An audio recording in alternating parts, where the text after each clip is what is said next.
hallelujah. Sing hallelujah to the Lord. Sing hallelujah. Sing hallelujah to the Lord. Sing hallelujah. Sing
children of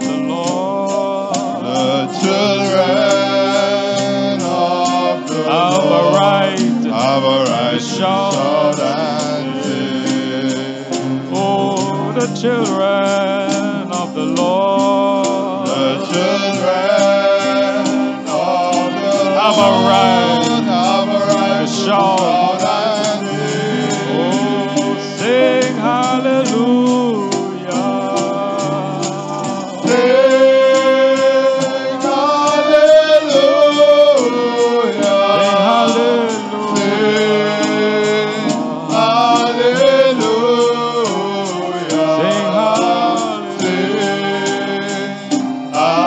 Of the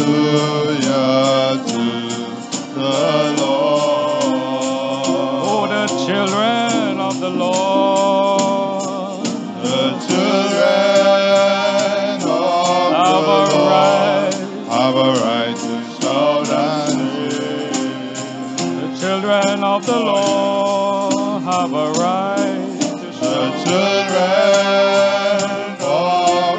Lord have a right to shout and sing. Sing hallelujah. Sing hallelujah. Sing hallelujah.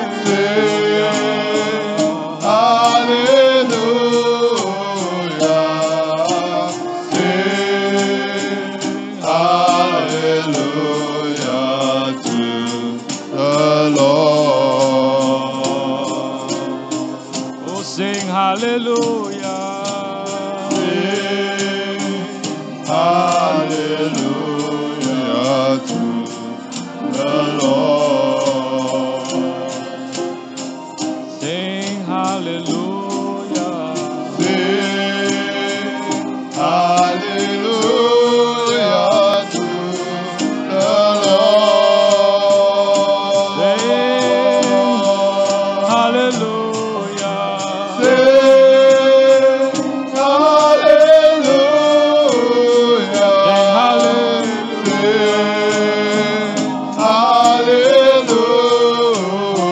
Sing hallelujah.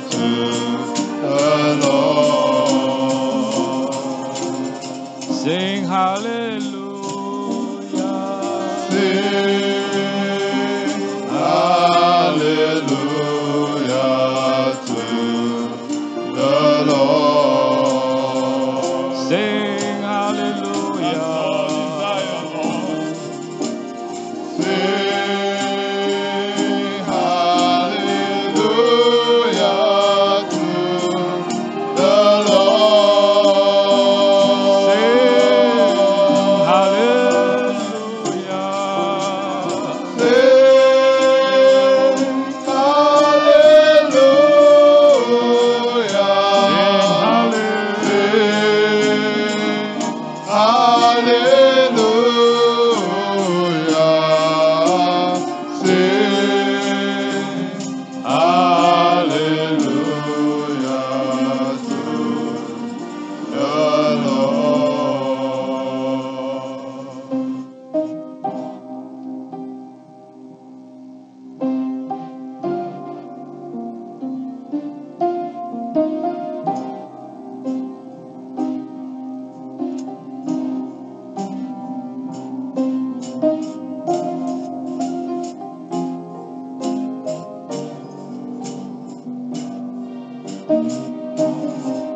I look by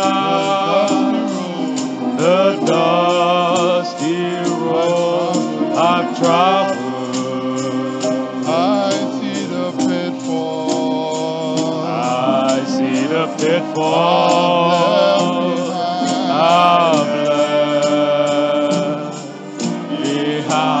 behind. Worldly passion, slavery to Worldly passion, slavery to sin. my soul ready to perish. My soul ready to perish Without hope, without hope, like a rich man, like a rich man, lost in hell. lost in hell. Then my soul cries out. Then my soul cries out, praise the Lord. Then my soul cries out, praise the Lord. Then my soul cries out, praise the Lord.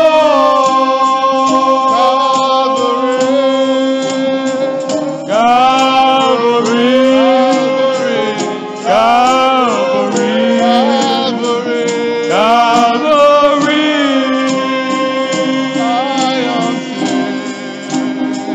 I am saved, I am saved, I am saved.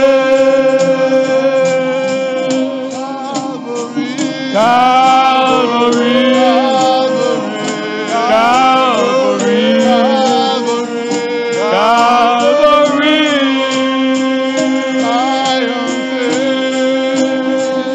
I am saved, I am saved, I am saved.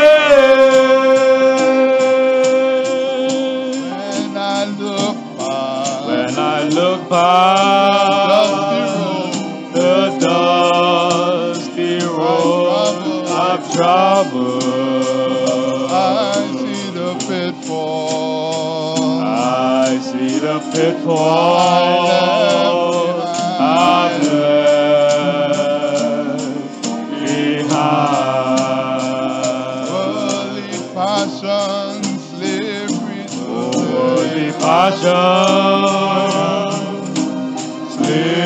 slavery to sin. My soul ready to perish. My soul ready to perish without hope, Like a rich man, like a rich lost in man, hell. lost in hell.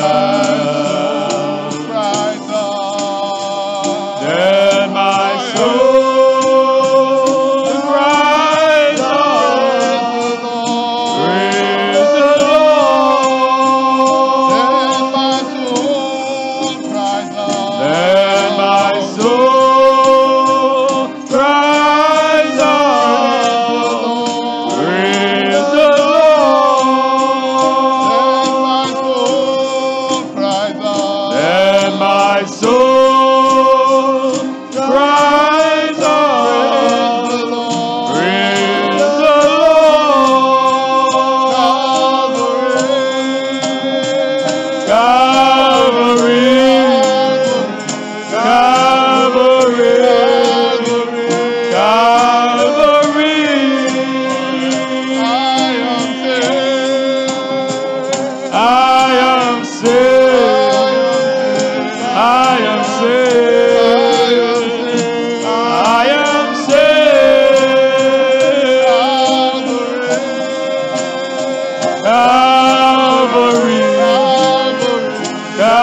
Praise the Lord. Praise the Lord. Praise the Lord.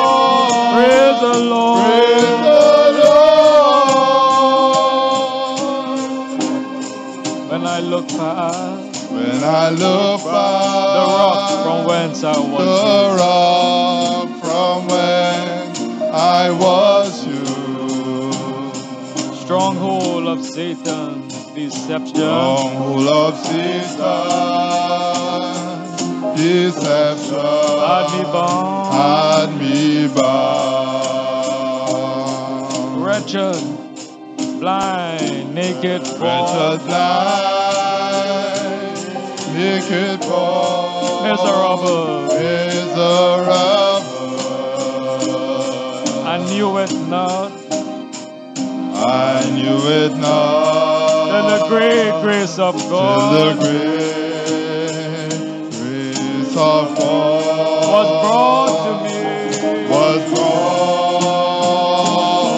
to me. My soul cries out. And my soul cries out. Praise the Lord. Praise the Lord. And my soul cries out. And my soul cries out. Praise the Lord. Praise the Lord. Then my soul cries out. And my soul cries out. Praise the Praise Lord. the Oh, Lord. Calvary. Calvary, Calvary. Calvary, Calvary. Calvary. Oh, I am saved. I am saved. I am saved. I am saved. I am saved. I am saved. Oh, Calvary. Calvary, Calvary. Calvary, Calvary. Calvary.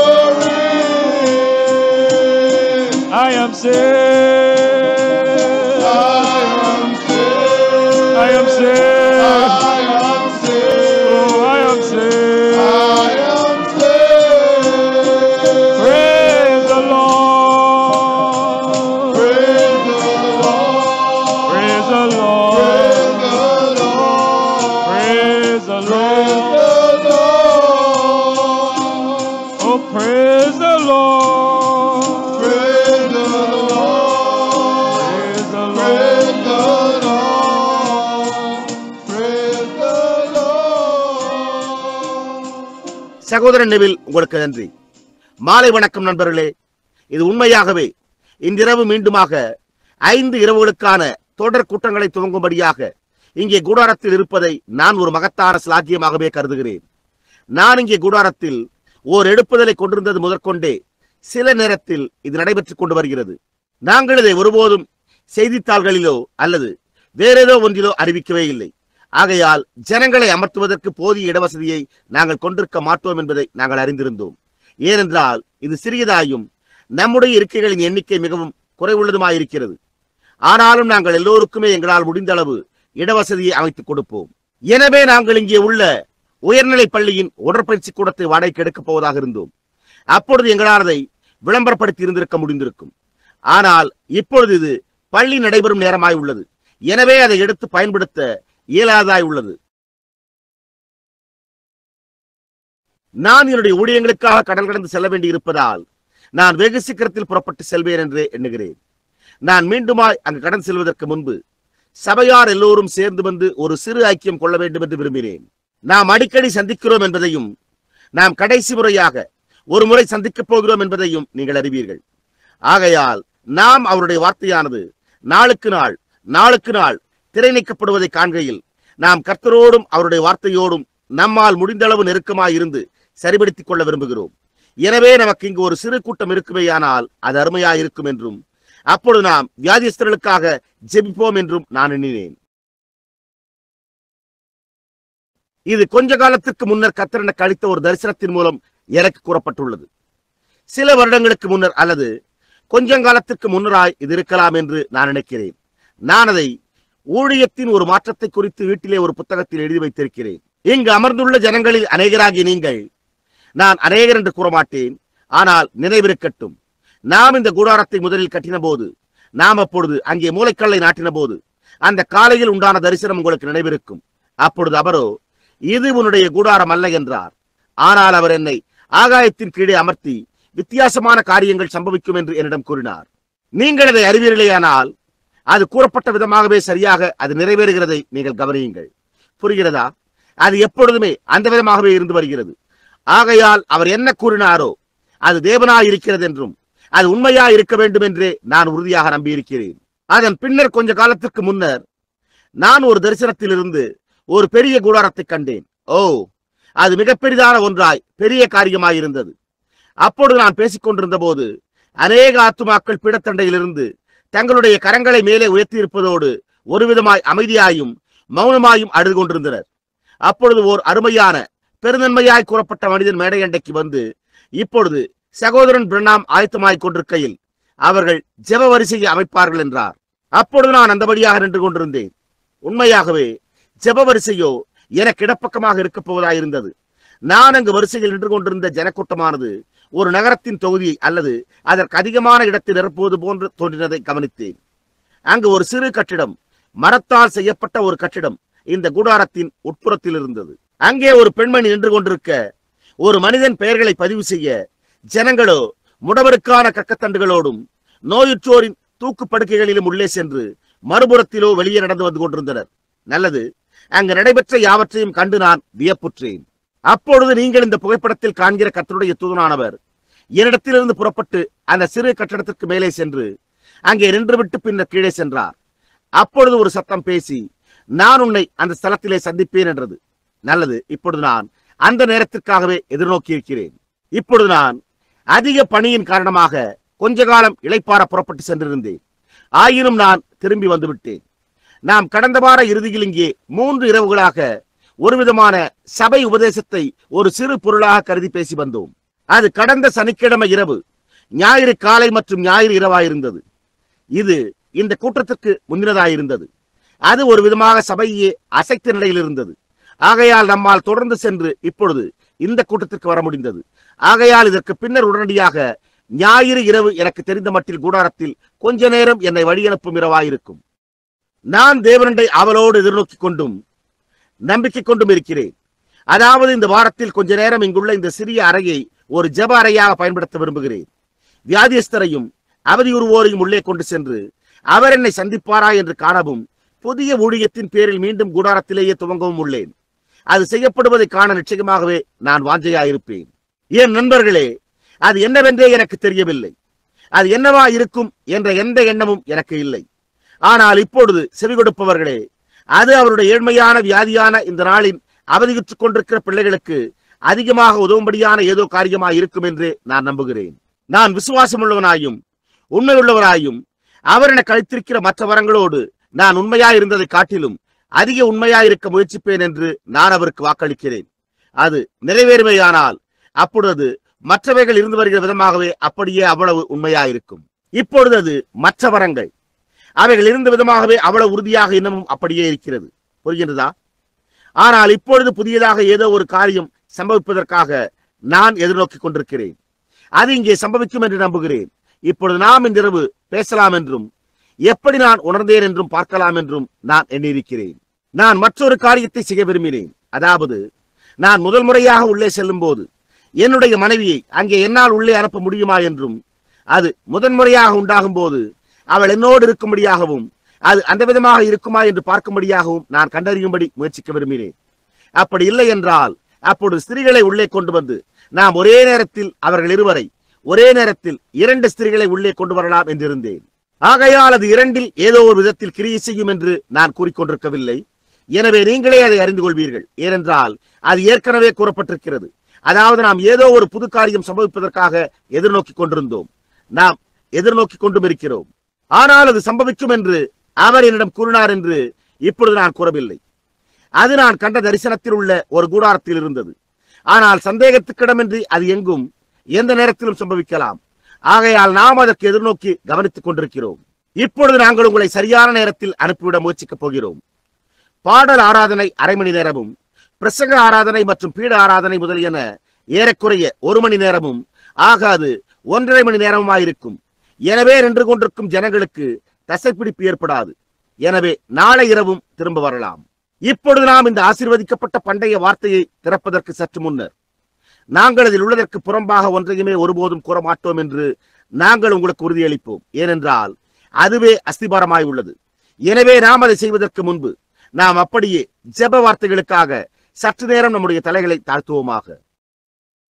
அன்புள்ள தேவனே, நாங்கள் இன்றிரவு உம்முடைய பிரசனத்தில் நிற்கின்றபடியால் நாங்கள் வெறுமன பூமியின் மண்ணாய் இருக்கிறோம் என்று எங்களுடைய பலவீனமான உருவத்தை அறிந்து கொள்கிறோம். உம்மை கனப்படுத்தவும் மகிமைப்படுத்தவுமே நீர் எங்களை ஜீவனுள்ள உருவங்களாய் கொண்டு வந்திருக்கிறீர். எங்களுடைய ஜீவியங்களும் எங்களுடைய இலக்கு உம்முடைய ஆசீர்வதிக்கப்பட்ட கரங்களில் உள்ளது என்பதை நாங்கள் அறிந்திருக்கிறோம். ஒரு மேலான உலகத்தில் என்னென்றைக்கும் உம்மோடு ஜீவிக்கும்படியாக எங்களுக்கு அளிக்கப்படும் எங்களுடைய நித்திய இலக்கை நம்பி விசுவாசத்தின் மூலம் நாங்கள் எங்களையே உம்முடைய கரங்களில் ஒப்புவித்திருக்கிறோம். அந்த மேலான உலகத்தில் நாங்கள் ஒருபோதும் சுகவீனத்திற்காகவோ அல்லது தேவைக்காகவோ ஜெபத்தை ஏறெடுக்க மாட்டோம். அங்கே ஒரு கன்னத்திலிருந்து ஒரு சொட்டு கண்ணீரும் ஒருபோதும் விழாது. அங்கே ஒருபோதும் ஒரு பலவீனமான சுருக்கமிழந்த நபராய் ஒருவரும் மேலே வரமாட்டார்கள். ஆனால் நாங்கள் அங்கே வாலிபமாய் என்னென்றைக்கும் இருப்போம். தேவனுடைய மகிமையானது எங்கள் மேல் இருக்கும். எங்களுக்கு சுகமளித்திலே தேவைப்படாது. ஏனென்றால் நாங்கள் என்னென்றைக்குமாய் நித்தியமாக சுகமாக்கப்பட்டிருப்போம். இப்பொழுது நாங்கள் இருக்கிற இந்த சிருஷ்டிப்பானது மாற்றப்படும் போது அவருடைய சொந்த மகிமையின் சரீரத்தை போன்ற ஒரு சரீரத்துக்குள்ளாக உருவாக்கப்படுவோம். அப்பொழுது நாங்கள் அவர் இருக்கிற வண்ணமாகவே அவரை தரிசிப்போம். எங்கள் ஒவ்வொருவருக்கான அந்த ஆசீர்வதிக்கப்பட்ட வேலையானது வந்தடையும் வரையில் நீர் எங்களுக்கு அளித்திருக்கிற அவ்வளவு பெரிதான விசுவாசத்தினால் உம்முடைய மகத்தான நாமத்தை மகிமைப்படுத்தும்படியாக எப்படியாய் நாங்கள் அறிந்துள்ள ஒவ்வொரு பிரயாசத்தையும் நாங்கள் செயலில் ஈடுபடுத்த விரும்புகிறோம். இதுவோ நாங்கள் இங்கு நடத்தின முதலாம் எடுப்புதலின் நினைவு விழாக்களில் இந்த சிறிய நினைவு கொண்டாட்ட வழக்க ஸ்தலத்தில் இங்கே இந்த மாலை பொழுதில் ஒன்று சேர்ந்துள்ள சிறு கூட்டமாய் உள்ளது. நீர் உம்முடைய மகத்தான வல்லமையுள்ள கரத்தினால் எங்களுக்கு மகத்தான வல்லமையுள்ள கிரியைகளை செய்து காண்பித்தீர். இங்கிருந்து ஓர் எழுப்புதலானது ஒவ்வொரு தேசத்திற்கும் பெருக்கெடுத்து வேகமாய் சென்றுள்ளது. உலகத்தை சுற்றிலும் இன்றிரவு எழுப்புதல் அக்கினிகள் மலைகள் மேல் எரிந்து கொண்டிருக்க, புருஷர்களும் ஸ்திரீகளும் அவர்களுடைய சுகவீனம் மற்றும் வியாதியிலிருந்து சுகமாக்கப்பட்டுக் கொண்டும் உண்மையான ஜீவனுள்ள தேவனோடு அறிமுகமாக்கப்படும்படியாகவும் வந்து கொண்டிருக்கிறார்கள். ஓ தேவனாகிய கர்த்தாவே, இன்றிரவு உம்முடைய ஆவியை எங்கள் மேல் கர்த்தாவே பெரிதான அளவில் ஊற்றும். கர்த்தாவே, இது உமக்கு மிகவும் பிரீதியாயிருக்குமானால், இது உம்முடைய தெய்வீக நிகழ்ச்சி நிரலாயிருக்குமாயின், ஓ தேவனே, இந்த கட்டடத்தில் நீர் இந்த புதிய வரத்தை கிரியை செய்ய துவங்கும் என்றும், அது ஊழிய களங்களில் தங்கியிருக்கிற இவர்கள், ஜெப வீரர்களாய் இருந்து வருகிற இவர்கள் முதல் முறையாக மகத்தான யெகோவாவின் கரம் இந்த புதிய விதத்தில் அசைவதை அவர்கள் கண்டு அதன் பலன்களுக்கு பங்காளிகளாய் இருக்கும்படிக்கே நாங்கள் வேண்டிக் கொள்கிறோம். கர்த்தாவே, அதை அருளும். அது எங்கோ இருக்கும் என்று அறிந்து அது இங்கே அருளப்பட வேண்டும் என்று நாங்கள் தாழ்மையாய் வேண்டிக் கொள்கிறோம். ஏனென்றால் அது அவ்வண்ணமாய் செய்யும்படியான உம்முடைய மகத்தான முன் தீர்மான நோக்கத்தில் உள்ளது என்று நாங்கள் உணர்கிறோம். உம்முடைய ஆசீர்வதிக்கப்பட்ட பரிசுத்த வார்த்தையை அந்த புத்தகத்தின் பக்கங்களை திருப்புகையில், கர்த்தாவே, இப்பொழுது எங்களை ஆசீர்வதியும். கர்த்தாவே, அதை ஏற்றுக்கொள்ளும்படி எங்களுடைய ஆவிகள் திறக்கப்படுவதாக. இன்றிரவு ஆராதனைகள் முடிவுற்று நாங்கள் எங்களுடைய பல்வேறுபட்ட வீடுகளுக்கு செல்ல புறப்படும் போது, நாங்கள் வழியிலே அவர் நம்முடனே பேசின போது நம்முடைய இருதயம் நமக்குள்ளே கொழுந்து விட்டு எரியவில்லையா என்று எம்மாவூரிலிருந்து வந்தவர்கள் கூறினது போல இன்றிரவு நாங்களும் கூறுவோமாக. ஏனென்றால் நாங்கள் இதை அவருடைய நாமத்தில் அவருடைய மகிமைக்காக வேண்டிக் கொள்கிறோம். ஆமேன். இன்றிரவு நான் ஒரு சில வசனங்களை வேத வாசிப்பிற்காக தேர்ந்தெடுத்துள்ளேன். நீங்கள் அதற்கு திருப்ப விரும்பினால் ராஜாக்களின் புத்தகம், ராஜாக்களின் முதலாம் புத்தகம், ராஜாக்களின் முதலாம் புஸ்தகம் 18ஆம் அதிகாரம் நான் 17ஆம் வசனத்தில் இருந்து துவங்கி வாசிக்க விரும்புகிறேன். அதன் பின்னர் நான் சரித்திரத்தில் இருந்து அவரை வெளியே எடுத்து உயர்த்துதல் என்ற ஒரு பாடப்பொருளை எடுக்க விரும்புகிறேன். இப்பொழுது இதை குறித்துக் கொண்டிருக்கிற உங்களுக்காக நான் அதை மீண்டும் மேற்கோள் காட்டுவேனாக.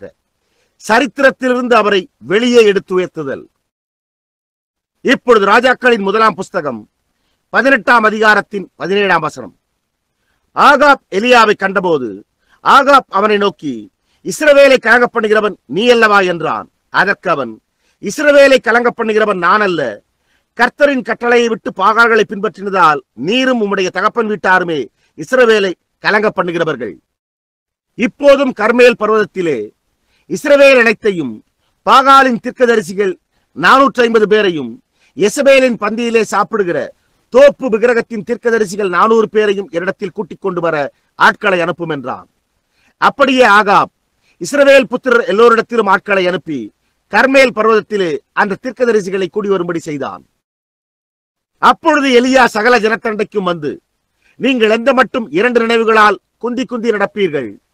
கர்த்தர் தெய்வமானால் அவரை பின்பற்றுங்கள், பாகால் தெய்வமானால் அவனை பின்பற்றுங்கள் என்றான். ஜனங்கள் பிரதியுத்தரமாக அவனுக்கு ஒன்றும் சொல்லவில்லை. நாம் இன்றிரவு விளிம்பின் மேல் நின்று கொண்டு 2 மகத்தான காட்சிகள் தெரிவிக்கப்பட்டு நிறைவேறுவதை கவனித்துக் கொண்டிருக்கிறோம். அந்த 2 மகத்தான காட்சிகள் இவைகளே. அவைகளில் ஒன்று சரித்திரத்தின் முடிவாயிருக்கிறது, மற்றொன்றோ காலத்தின் முடிவாயிருக்கிறது. காலங்களினூடாக வாழ்ந்த அநேக மகத்தான மனிதர்கள் இப்பொழுது நாம் அணுகிக் கொண்டிருக்கிற இந்த வேளையை காண வாஞ்சித்திருந்தனர்.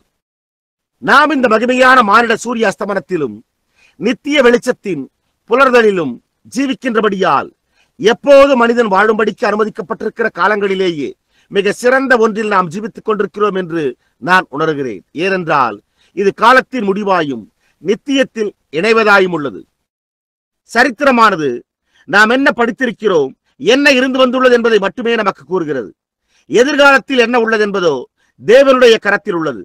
சரித்திரமானது மிகவும் அதிக அளவில் எழுதப்பட்டிருக்கவில்லை என்பதை இன்றைக்கு நாம் கண்டறிகிறோம். ஏனென்றால் அது எப்போதுமே உபயோகிக்கப்படும் என்று நான் நினைக்கவில்லை. இந்த ஒரு மகத்தான நிகழ்வுகளுமே மேலோட்டமான நிலையில் செயல்பட்டுக் கொண்டிருக்கின்றன. உதாரணமாக, நாம் தேசிய நெருக்கடிகளை எவ்வாறு தீர்த்து வைத்துக் கொண்டிருக்கிறோம்? தேசிய பாதுகாப்பும் மேலோட்டமான நிலையில்தான் செயல்பட்டுக் கொண்டிருக்கிறது. உலகம் முழுவதும் பயணிக்கையில் இது நம்முடைய தேசத்தில் மட்டுமல்ல என்பது போல் தென்படுகிறது. ஆனால் என்ன செய்ய வேண்டும் என்று எந்த தேசத்திற்குமே தெரியவில்லை. எங்கும் குழப்பம் உள்ளது போல் தென்படுகிறது. நான் ஆப்பிரிக்காவிற்குள் செல்லும் போது அவர்கள் எல்லோருமே ஜனங்கள் மத்தியில் காணப்படும் கிளர்ச்சியை குறித்து பயப்படுகின்றனர். பொது உடைமை கொள்கையோ தேசத்தில் எங்கும் பெருக்கெடுத்து பரவிக்கொண்டிருக்கிறது. நான் சுவிட்சர்லாந்துக்குள் சென்றாலும் இதே விதமாகவே உள்ளது. நான் விஜயம் செய்திருக்கிற மற்ற எல்லா தேசங்களிலும் நிலையற்ற சமாதானமே நிலவியுள்ளது போன்றே அவைகள் தென்படுகின்றது. இப்பொழுது நம்முடைய கர்த்தர் தேசங்களுக்கிடையே அமைதியின்மையும் தத்தளிப்புண்டாக்கும் நேரமும் தேசங்களுக்கிடையே இடுக்கணும் உண்டாகும் என்றும் அப்படிப்பட்ட ஒரு நேரம் உண்டாகும் என்றும் முன்னறிவித்தார் என்பதை நீங்கள் அறிவீர்கள். நாம் மனித தன்மையோடு செய்யக்கூடியதாய் தோன்றுகிற ஒவ்வொரு காரியத்தையும் கொண்டு அதனை கொஞ்ச காலமாவது நீடித்திருக்கும்படி செய்ய முயற்சித்திருக்கிறோம். ஆனால் நாம் காலத்தை செலவழித்துக் கொண்டிருக்கிறோம் என்றே நான் நம்புகிறேன். அதை குறித்து நம்மால் செய்ய முடிந்த வேறெந்த காரியமாவது உண்டு என்பதை நான் நம்பவில்லை. நாம் அதனுடைய முடிவில் இருக்கிறோம். நாம் கொஞ்ச காலம் ராஜாக்களை கொண்டு முயற்சித்தோம். அவர்களால் கிரியை செய்ய முடியவில்லை. அதன் பின்னர் அவர்கள் ஜனநாயகத்தை கொண்டு முயற்சித்தனர். அதுவும் கிரியை செய்யவில்லை. நாம் முயற்சித்தோம்.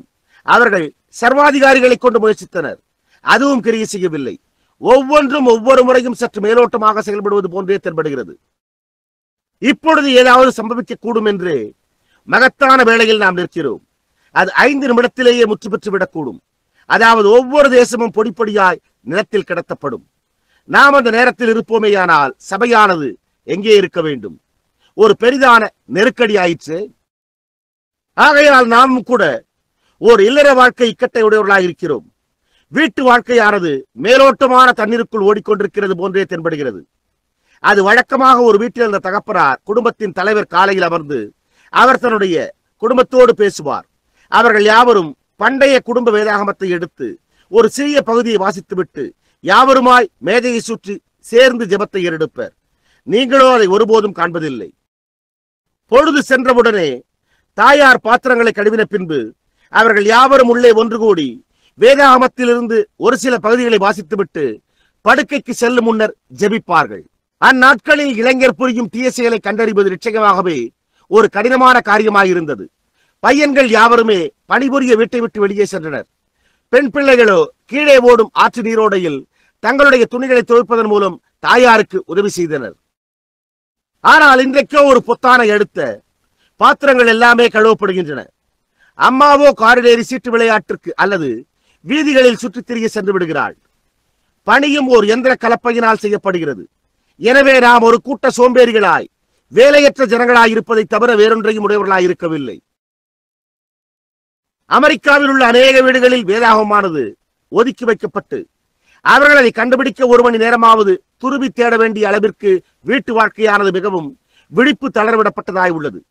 அவர்கள் ஞாயிறு காலையில் தங்களுடைய மார்க்கத்திற்காக சுமார் 20 நிமிடங்களே இருக்கும்படியாக சபைக்கு செல்கிறார்கள்.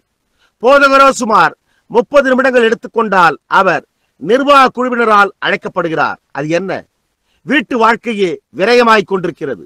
வழக்கமாக முன்பெல்லாம் தகப்பனாரும் தாயாரும் ஒருவருக்கொருவர் அன்பு கூர்ந்து உயர் மதிப்பு காட்டி நெஞ்சார நேசித்து வந்தனர். தாயார் வயதாகி மடிப்பு விழுந்து காணப்படும் போதும், அவளுடைய வளமற்ற வயோதிக முகத்தில் சுருக்கம் இருந்து காணப்படும் போதும், அவளுடைய மூக்கு கண்ணாடியானது அவளுடைய மூக்கிற்கு மேலே கீழ்நோக்கியவாறு தொங்கிக் கொண்டிருக்கும் போதும், தகப்பனாரோ அவள் வாலிபமாகவும் அழகாகவும் இருந்தபோது அவர் நேசித்தது போன்றே அப்படியே அவளை நேசிப்பார். ஆனால் இன்றைக்கோ நான் குற்றங்காணும்படியாய் பொருட்படுத்திக் கூறவில்லை. ஆனால் அவள் சற்று வயோதிக நிலையை அடையும் போதே அவர் வேறு ஒரு பெண்ணை ஒரு புதிய மாதிரியாய் மாற்றிக் கொள்ளுகிறார். அது கார்களை அல்லது மற்றேதோ காரியத்தை மாற்றுவது போன்று அந்த விதமாய் இருப்பது போன்று தென்படுகிறது. உண்மையான குடும்ப அன்பானது அதிக அளவில் காணப்படுகிறது இல்லை என்பது போன்றே தோன்றுகிறது. ஏதோ காரியம் சம்பவித்திருக்கிறது. வீட்டு வாழ்க்கை விரயமாய்க் கொண்டிருக்கிறது. அநேக ஆண்டுகளுக்கு முன்பு நாம் வழக்கமாக கொண்டிருந்த பண்டைய அமெரிக்க இல்லத்தை நாம் உடையவர்களாக இருக்கவில்லை. நான் கூற விரும்புகிற மற்றொரு காரியம் உண்டு. அது முடிவுற்றுக் கொண்டிருக்கிற மற்றொரு காரியமாக இருக்கிறது. நட்புறவு சீரழிந்து கொண்டிருக்கிறது. நாம் வழக்கமாக கொண்டிருந்த நண்பர்களை இப்பொழுது நாம் கொண்டிருக்கவில்லை என்பது போல் தென்படுகிறது. நாம் முன்பெல்லாம் கொண்டிருந்த உண்மையான நண்பர்களை இப்பொழுது உடையவர்களாக இருக்கவில்லை. முன்பெல்லாம் இவ்வாறு இருந்து வந்ததை என்னால் நினைவு கூற முடிகிறது. அதாவது அக்கம் பக்கத்தில் உள்ள யாராவது ஒருவர் சுகவீனம் அடைந்திருக்கும் போது சுற்றிலும் உள்ள எல்லோருமே வந்து அவர்களுடைய எல்லா வேலையும் செய்ய அவர்களோடு உதவி செய்வர் மற்றும் செய்ய முடிந்த எந்த காரியத்திற்கும் ஒரு கரமளித்து உதவி புரிந்தனர். ஒரு நேரத்தில் அவர்களோடு முழு இரவுமே தரித்திருப்பர். நான் அடிக்கடி கூறியிருப்பது போன்றே இது உண்மையாயிருக்கிறது. அதாவது அண்டை விட்டார் மரித்து போய்விட்டார் என்பதை நாம் செய்தித்தாளில் காணும் வரைக்கும் நாம் அதை அறிந்து கொள்வதே இல்லை. அதுதான் நட்புறவா? அப்பா வீட்டிற்கு ஒரு சாவியை வைத்திருக்கிறார், அம்மா ஒரு சாவியை வைத்திருக்கிறார். அவர்கள் இருவருமே பாதி ராத்திரி வரை வெளியே சென்று விடுகிறார்கள். பிள்ளைகள் எங்கே இருக்கிறார்கள் என்பதை அவர்கள் அறியார்கள். சிறு பிள்ளைகளோ பெற்றோர் வெளியே செல்லும் போது குழந்தைகளை பேணி காப்போரோடு இருக்கின்றனர். அந்த விதமாகவே வாழ்க்கையானது வாழப்படுகின்றது. வேதாகமம் இந்த எல்லா காரியங்களையும் முன்னறிவிக்கிறது என்பதை நீங்கள் அறிவீர்களா? ஆகையினால் இது என்ன? இந்த காரியங்கள் முடிவுக்கு வருவதை கவனிக்கும் ஒரு நிலையில் நாம் நின்று கொண்டிருக்கிறோம் என்பதாக இது உள்ளது. நாம் சபை வாழ்க்கையை எடுத்துக்கொள்வோம். அங்கேதான் இவை யாவுமே துவங்கின. சபை வாழ்க்கையும் விரயமாய்க் கொண்டிருக்கிறது. ஜனங்களோ இன்றைக்கு சபையை ஏறக்குறைய ஒரு விக்கிரகமாகவே, ஒரு குலமரபு சின்ன நிலைக்கம்பத்தை போன்று எண்ணிக்கொள்கின்றனர். போய் சபையில் 5 நிமிடங்கள் அமர்ந்து நான் என்னுடைய மார்க்கத்துக்குரிய செய்துவிட்டேன் என்கிறார்கள். உங்களுடைய சிறு பங்களிப்பில் அது என்னவா இருந்தாலும் செலுத்துகிறீர்கள். போதகருக்கு செலுத்துகிறீர்கள். அது அவர்கள் பற்றாக்குறைவை நிரப்புகிறதில்லை. அவர்கள் ஒரு சிறு இரவு உணவை கொண்டு வந்து அதை போதகருக்கு அளித்து சமரசமாக்குகின்றனர். அவர் திருப்தி அடையவில்லை என்றால் அப்பொழுது அவர் தனக்கு இன்னும் மேலாக ஊதியம் வழங்கும் எங்காவது புறப்பட்டு செல்கிறார். அது போதகர் தெய்வீக பிரகாரமாக அழைக்கப்பட்டிருக்கவில்லை என்பது போன்றே தென்படுகிறது. அது போதகருக்கு ஒரு ஆகார சீட்டு இருக்க வேண்டும் என்பதே துவக்கமாக இருக்கிறது என்பது போன்றே தென்படுகிறது. அதாவது ஜனங்கள் அவருக்கு எங்கெல்லாம் மிக அதிகமாக பணம் அளிக்கின்றனரோ அங்கேயே அவர் செல்கிறார். அது அந்த விதமாக இருக்கக்கூடாது. அது ஒரு மக்கள் சமுதாயத்திற்கு தேவனால் அழைக்கப்பட்ட ஒரு மனிதன் என்றே இருக்க வேண்டும். அவர் எலியா செய்தது போன்றே மலையின் உச்சியில் கேரித் ஆற்றன்றையிலே காகங்கள் அவரை போஷிக்கும்படி எதிர்பார்த்து அங்கேயே படுத்து கிடக்க வேண்டியதா இருந்தாலும் அவருடைய தெய்வீக ஊழியமானது நிறைவேற்றப்படும் வரையில் அவர் தரித்திருக்க வேண்டும். அவர் கொஞ்சம் பணம் பெறுகிறாரா அல்லது இல்லையா என்பது முக்கியமல்ல. முதலில் அது தேவனுடைய அழைப்பா இருக்க வேண்டும். ஆனால் அது பணத்தின் அழைப்பை அல்லது ஒரு பெரிய நிலையை மற்றும் அந்த ஒழுங்கின் பேரிலான ஏதோ ஒன்றை அல்லது அதிக புகழ்வாய்ந்த நபராக மாற்றுவதற்கு, ஒரு பெரிய சபையாவதற்கு அல்லது அதை போன்ற ஏதோ ஒன்றாவதை போன்றதான நிலையை மாற்றுகின்றது. அதன் பின்னர் அவர்கள் அங்குள்ள சபையை விட்டு விடுகின்றனர். அவர்கள் ஒன்றுமற்றவர்களாக துவங்குகின்றனர். இது வெளிப்படுவதை கவனியுங்கள். இப்பொழுது நான் இன்னமும் 50 வயதிற்கு கீழானவனாகவே இருக்கிறேன். பாப்டிஸ்ட் சபைக்கும் மெத்தோடிஸ்ட் சபைகளுக்கும் சென்று பண்டைய மாதிரியான எழுப்புதல் கூட்டங்களில் அவர்களை கவனித்தது என்னால் நினைவு கூற முடிகிறது.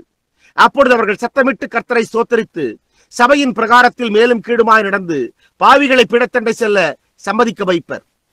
நீங்கள் அதை இனிமேல் எங்குமே ஒருபோதும் காணமாட்டீர்கள். அவர்கள் ஒரு எழுப்புதல் நேரத்தில் பண்டைய மாதிரி கொண்ட ஜெபக்கூட்டங்களை வழக்கமாக வைத்திருப்பார்கள். அது அண்டை வீட்டில் உள்ள ஒரு பாவிக்கோ ஒரு பையனுக்கோ அல்லது பெண்ணுக்காகவோ இருந்திருக்கலாம். பண்டைய தாய்மார்களும் தகப்பன்மார்களும் அந்த பிள்ளைகள் மேல் திட நம்பிக்கை வரும் வரையில் ஜெபிப்பார்கள். அவ்வளவு கடினமாக ஜெபிப்பார்கள். அப்பொழுது அவர்கள் பீடத்தண்டையிலே தங்களுடைய வழியை சரி செய்து கிறிஸ்துவண்டை வருவர். ஆனால் நீங்கள் அதை இனி ஒருபோதும் காணமாட்டீர்கள். அது ஆழமற்ற தண்ணீரில் ஓடிக்கொண்டிருக்கிறது போன்று தென்படுகிறது. அது அந்த விதமாக இருக்க வேண்டும் என்பது போன்று தென்படவில்லை. அப்பொழுதெல்லாம் வழக்கமாக அநேக சபைகள் அவ்வாறு இருந்ததுண்டு. அநேக வருடங்களுக்கு முன்பு அவர்கள் ஒரு சபையில் ஒரு எழுப்புதல் கூட்டம் வைத்தால் அப்பொழுது மற்ற எல்லா சபைகளும் அதற்கு ஒத்துழைப்பு அளிக்கும். அவர்கள் வந்து உதவி செய்து மற்றும் தங்களுடைய அங்கத்தினர்களை அங்கே அனுப்பி மற்ற சபைகளை மூடி ஒரு எழுப்புதல் கூட்டத்தை நடத்துவர். நீங்கள் அதை இனிமேல் காண மாட்டீர்கள். இப்பொழுது என்ன சம்பவித்துள்ளது? அதை குறித்து நீங்கள் என்ன செய்ய போகிறீர்கள்? அது அப்படியே ஜீவனுள்ள தேவனுடைய வார்த்தையை நிறைவேற்றிக் கொண்டிருக்கிறதா இருக்கிறது. அது இரண்டு நிலைகளை சுட்டி காண்பிக்கிறது. அவைகளில் ஒன்று காலம் முடிவடைந்து கொண்டிருக்கிறது, மற்றொன்று கர்த்தராகிய இயேசுவின் வருகையாகும். ஏனென்றால் பரிசுத்த ஆவியானவர் உறுதியாக உரைத்துள்ளதோ, கடைசி நாட்களில் சபைகள் துரிகரமுள்ளவர்களாயும் இருமாப்புள்ளவர்களாயும் தேவ பிரியராயிராமல் சுகமோக பிரியராயும் இணங்காதவர்களாயும் அவதூறு செய்கிறவர்களாயும் இச்சையடக்கமில்லாதவர்களாயும் நல்லோரை பகைக்கிறவர்களாயும் இருப்பார்கள் என்று கூறியுள்ளார். ஆகையால் அப்படிப்பட்ட காரியங்கள் இருக்கும் என்று வேதமானது முன்னறிவித்திருக்குமேயானால் நாம் எப்படி அது சம்பவிப்பதை தவிர வேறெந்த காரியத்தையும் எதிர்பார்க்க முடியும்? தேவ பக்தியின் வேஷத்தை தரித்து அதன் வேலை மறுதளித்தல். இன்றைய தேசத்தினூடாக சென்று நம்முடைய தேசங்களில் விசுவாசமாயிருக்கிற கொஞ்சம் கைப்பிடி அளவு விசுவாசிகளை கண்டுபிடியுங்கள். உண்மையாகவே இயேசு கிறிஸ்து ஜீவிக்கிறார் என்று விசுவாசிக்கிற உண்மையான விசுவாசிகளையே நான் பொருட்படுத்தி கூறுகிறேன். பாருங்கள், அவர்கள் சபையை ஒரு விக்கிரகமாக வைத்து விட்டனர்.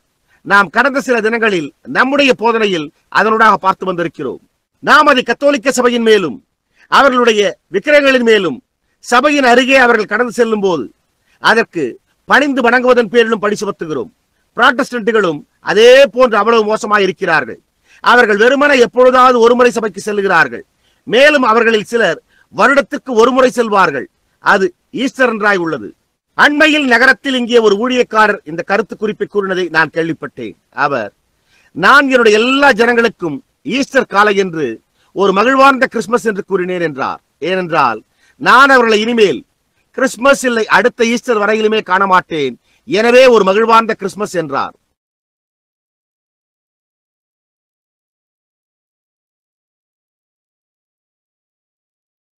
நான் இங்கு நின்று இந்த காரியங்கள் வெளிப்படுவதை கவனிக்கும் போது மானிடர்களாகிய நாம் ஒவ்வொருவரும் ஏதோ காரியம் சம்பவிக்க வேண்டியதாக இருக்கிறது என்பதை அறிந்து கொள்கிறோம்.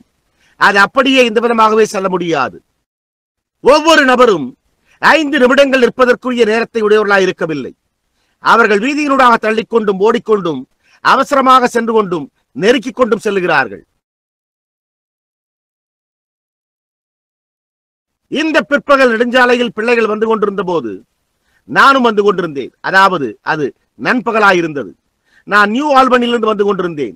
அந்த பிள்ளைகளுக்கு இடையில் சாலையினூடாக ஒரு பெண்மணி ஏறக்குறைய 20 மைல் வேகத்தில் செல்லக்கூடிய ஒரு பகுதியில் கிட்டத்தட்ட மணிக்கு 60 அல்லது 70 மைல் வேகத்தில் அவளால் முடிந்த அளவு முழு வேகத்தில் வந்து சென்றாள். அவள் எங்கே போய்க் கொண்டிருந்தாள்? அப்பொழுது ஒரு சில நிமிடங்களில் நான் என்னோடு இருந்த நபரிடத்தில், நீர் அதை குறித்து என்ன நினைக்கிறீர் என்று கேட்டேன். இதோ இன்னும் 2 கார்கள் அந்த பிள்ளைகளுக்கு மத்தியில் முழு வேகத்தில் பந்தயத்தில் செல்வது போன்று சென்றன. நாம் வாழும் இடுக்கமான வீதியானது காலையில் ஒரு பந்தய பாதையை போன்று உள்ளது. பாத்திரங்களை கழுவ அல்லது ஆர்த்தர் காட்ஃப்ரே நிகழ்ச்சியை கேட்க அல்லது ஏதோ ஒன்றுக்கு துரிதமாக வீட்டுக்கு விரைந்து செல்ல வேண்டியவர்களாக இருக்கிறார்கள். நீங்கள் எங்கே போய்க் கொண்டிருக்கிறீர்கள்? காரியம் என்ன? எல்லா நிலைகளிலும் காரியத்திற்கும் விளைவாக பெற்றுள்ளது என்னவென்றால், புருஷரும் ஸ்திரீகளும் இந்த தற்போதைய உலகின் பிரியர்களாக மாறியிருப்பதே காரணமாகும். மகத்தான காரியமாய் இருக்க வேண்டியதோ வேதாகமத்தை வாசிக்கவும் மற்றும் ஜெபிக்கும்படி நேரத்திற்கு வீட்டிற்கு வருவதுமே ஆகும். ஜான் வெஸ்லியினுடைய தாயார் சூசன்னாளை குறித்து நான் நினைத்து பார்க்கிறேன். அவள் 17 பிள்ளைகளுக்கு தாயாக இருந்தாள். அவள் ஜெபத்தில் செலவழிக்க வேண்டியிருந்த நேரத்தை நான் எண்ணி பார்க்கிறேன். அது ஒவ்வொரு நாளும் ஜெபத்தில் 2 அல்லது 3 மணி நேரம் செலவழித்ததே ஆகும். 17 பிள்ளைகளை வளர்த்த தாய். அவர்களில் ஒருவர் உலகத்தினுடைய மகத்தான பிரசங்கிமார்களில் ஒருவராய் கொண்டு வரப்பட்டார். மற்றொருவர் அந்நாளின் மகத்தான பாடல் எழுத்தாளர்களில் ஒருவராய் விளங்கினார். அது சார்லஸ் அவர்களும் ஜான் அவர்களுமே ஆகும். ஏனென்றால் அவள் தேவனை சேவிக்க நேரத்தை எடுத்துக்கொண்டாளே என்று உலகத்தின் காரியங்களில் வீணாய் காலத்தை செலவழிக்கவில்லை.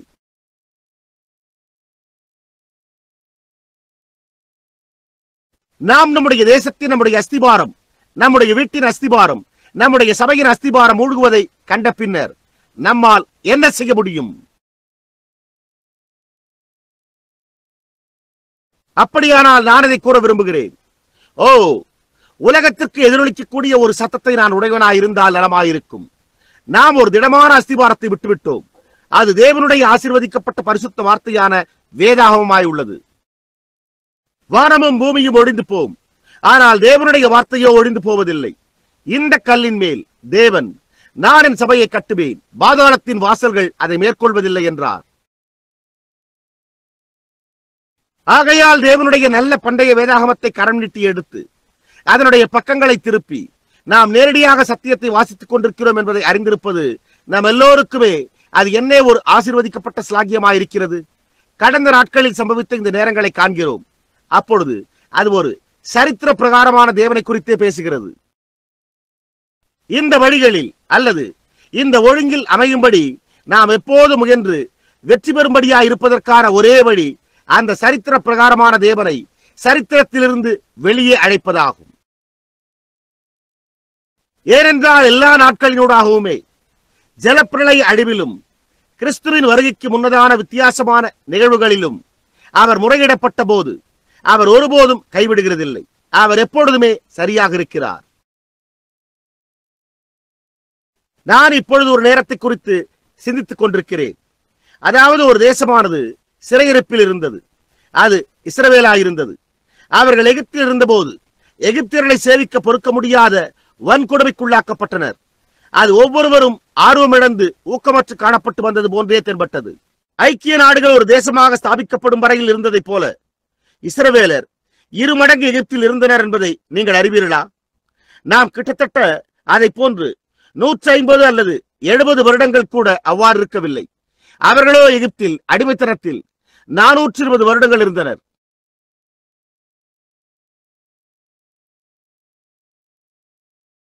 ஆனால் ஒரு நேரம் வந்தபோது எல்லா நம்பிக்கையும் அற்றுப்போனது போன்று தென்பட்டது.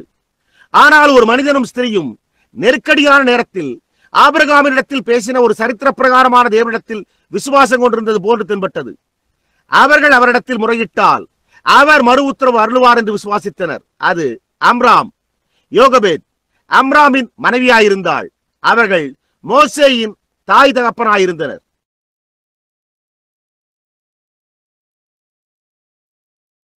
அண்மையில் இங்கே கொஞ்ச காலத்திற்கு முன்னர் எப்படி அந்த அம்ராம் இரவிலே வீட்டிற்கு வருவார் என்றும், அப்பொழுது அவர் யோகபேத்தே, நான் மிகவும் களைப்புற்றிருக்கிறேன் என்று எப்படி கூறுவார் என்பதை குறித்து தெளிவாக ஒரு சிறு எடுத்துக்காட்டினை அளித்து பிரசங்கித்துக் கொண்டிருந்தேன்.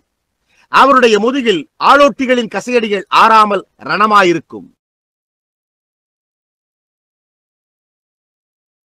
அப்பொழுது அவளோ பொறுமையாய் அமர்ந்து ஒருவேளை அந்த காயம்பட்ட இடங்களை கழுவி துடைத்து அழுது கொண்டே, ஓ அம்ராமே, ஏதோ காரியம் செய்யப்படக்கூடியதா இருக்கவில்லையா என்று கூறுவாள்.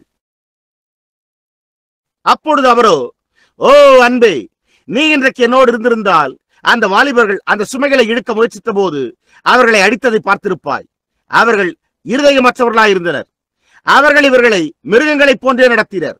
அது நம்முடைய இஸ்ரவேலின் வாலிப புருஷர்கள். ஏதோ காரியம் செய்யப்படக்கூடியதா இருக்கவில்லையா என்று கூறுவதை நான் கேட்டிருப்பேன். அதை குறித்துதான் இப்பொழுது நான் வியப்புறுகிறேன். நம்முடைய வாலிப பருவ பையன்களை காணும் போது அவர்கள், அதாவது இன்றைக்கு நம்முடைய வாலிப பருவத்தினர் நாளைய புருஷரும் ஸ்திரீகளுமாயிருப்பார்களே, அவர்களுடைய கழுத்து வரை முடி தொங்க, அவர்களுடைய இடுப்புகளுக்கு கீழே குறுங்கார் சட்டைகள் கீழே இறங்கி இருக்க, அவர்களுடைய பக்கவாட்டில் ஒரு கைத்துப்பாக்கி செருகி வைக்கப்பட்டிருப்பதோடு அவர்களுடைய வாய்களின் ஓரத்தில் ஒரு சிகரெட்டோடும் காணப்படுகின்றனர். அது என்னவாயிருக்கும்? அது இன்னமும் பிசாசின் கீழான அடிமை நிலையாயிருக்கிறது.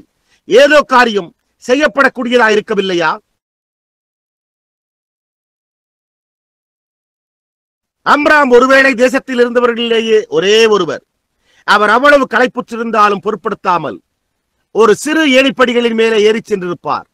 அங்கே அவர் ஒவ்வொரு இரவும் துன்ப வேளைகளில் ஆபிரகாமிடம் வந்த, யோபுவிடம் வந்த, ஈசாக்கினிடத்தில் வந்த, யாக்கோபினிடத்தில் வந்தவரை குறித்து அவர் கற்றறிந்த ஆபிரகாமின் தேவனை நோக்கி முறையிட்டிருப்பார்.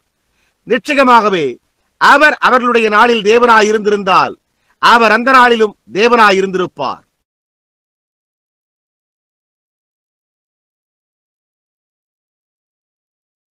அவர் மோசேயின் நாளில் தேவனாயிருந்தாரானால் அவர் இன்றைக்கும் தேவனாயிருக்கிறார்.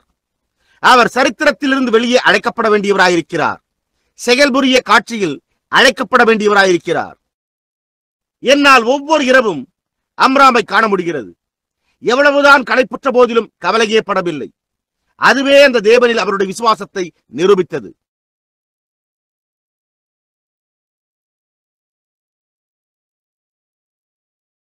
ஆனால் இன்றைக்கு ஜனங்கள் முதன்முறையாக அவர்கள் ஜெபிக்கும் போதே அவர்கள் கேட்கிற எல்லாவற்றையும் அவர்கள் பெற்றுக் கொள்ளவில்லை என்றால் அப்பொழுது அவர் மரித்து விட்டார் என்றே அவர்களுக்கு கருத தோன்றுகிறது. இன்றைக்கு நமக்கு தேவை என்னவென்றால், தீரமான ஆவியையுடைய புருஷர்களும் ஸ்திரீகளும் உண்மையாகவே ஜீவிக்கிற ஒரு தேவனை காணும் வரையில், செயலுக்குள்ளாக வரும் வரையில், பதிலுக்காக கவலைப்படாமல் பற்றிக் கொண்டிருக்க தீர்மானிக்கப்படுகின்ற புருஷர்களும் ஸ்திரீகளுமேயாகும். அவர்கள் அதனோடு தரித்திருக்கும்படி தீர்மானிக்கப்படுகின்றனர். அவர்கள் சுகவீனமாயிருக்க மருத்துவரோ அவர்கள் சுகம் பெற இயலாது என்று கூறியிருந்தாலும் அதே சமயத்தில் அவர்கள் சுகமடைய போகிறார்கள் என்று அவர்களுக்குள் இருக்கிற ஏதோ ஒன்று அவர்களிடம் சொல்லுகிறது. என்ன சம்பவித்தாலும் கவலைப்படாமல் தொடர்ந்து பற்றிக் கொண்டிருங்கள். நீங்கள் ஒரு இடத்திலிருந்து மற்றொரு இடத்திற்கு நடந்து திரிந்து உங்களுடைய முழு பேலனும் செலவழிந்த பிறகும் நீங்கள் உலக பிரகாரமான ஸ்தாபன சபைகளில் சேர்ந்திருக்கிறீர்களா? உங்களால் இன்னமும் நிவாரணத்தை கண்டறிய முடியவில்லையா? பாவத்திலிருந்து ரட்சிக்கிற, ஜெபத்திற்கு பதிலளிக்கிற ஒரு தேவன் இன்னமும் உண்டே? அம்ராம் அந்த களைப்படைந்த இரவுகளில் முதுகில் ரத்தம் கசிந்து கொண்டிருக்க மீண்டுமாய் படிக்கட்டுகளில் மேலேறி சென்று காலையில் 2 அல்லது 3 மணி வரையிலும் ஜெபிப்பது அவர் காற்றினிடத்தில் வெறுமன பேசிக் கொண்டிருப்பது போன்று தென்படுவதை நம்மால் காண முடிகிறது. அங்கே அவருடைய யூத இருதயத்தில் எந்த சந்தேக காற்றும் அவித்து போட முடியாத ஒரு விசுவாசம் எரிந்தது. அவ்விதமான புருஷரும் ஸ்திரீகளுமே இன்றைக்கு நமக்கு காட்சியில் எழும்ப வேண்டியதாயிருக்கிறது. அவர் இன்றிரவு பதிலளிக்கவில்லை என்றால் அவர் நாளை இரவு பதிலளிப்பார். அவர் இந்த வருடம் பதிலளிக்கவில்லை என்றால் அவர் அடுத்த வருடம் பதிலளிப்பார். ஏனென்றால் அவர் ஒரே தேவனாயிருக்கிறார். ஏதோ ஒரு தேவன் அல்ல, ஆனால் அந்த ஒரே தேவனாயிருக்கிறார்.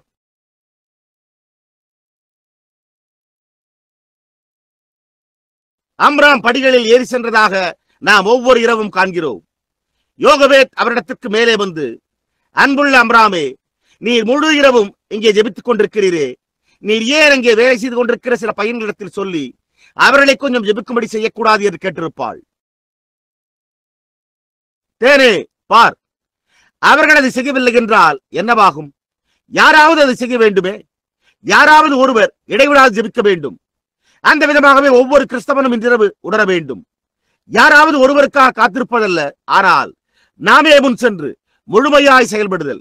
நாம் வேதம் ஒரு சரித்திரமாய் இருக்க வேண்டும் என்று விசுவாசிப்போமேயானால் அது கடைசி நாட்களில் மாறாத அதே தேவன் எழும்புவார் என்று கூறுகிற ஒரு தீர்க்க தரிசன புத்தகமாயும் கூட உள்ளதே. இது அவர் காட்சியில் வருவதற்கான நேரமாய் உள்ளது.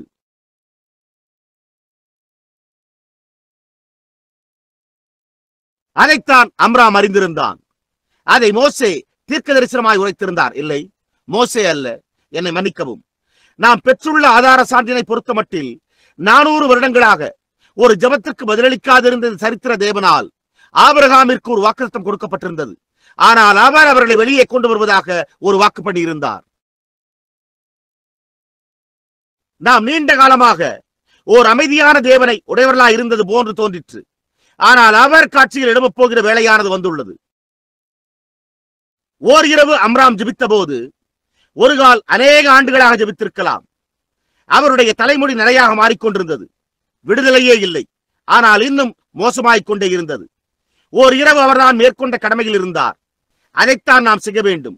மேற்கொண்ட கடமையில் இருக்க வேண்டும். அப்பொழுது அவர், தேவரே, நீர் இதை வாக்கு பண்ணினீர். நாங்கள் அதற்கு எதிர்நோக்கி காத்திருக்கிறோம். நாங்கள் இங்கே எல்லா அடையாளங்களும் இருப்பதையும் வேளையானது சமீபத்திருக்கிறதையும் காண்கிறோம். இது நீர் அதை குறித்து ஏதோ ஒன்றை செய்வதற்கான நேரமாய் இது உள்ளதே என்றார்.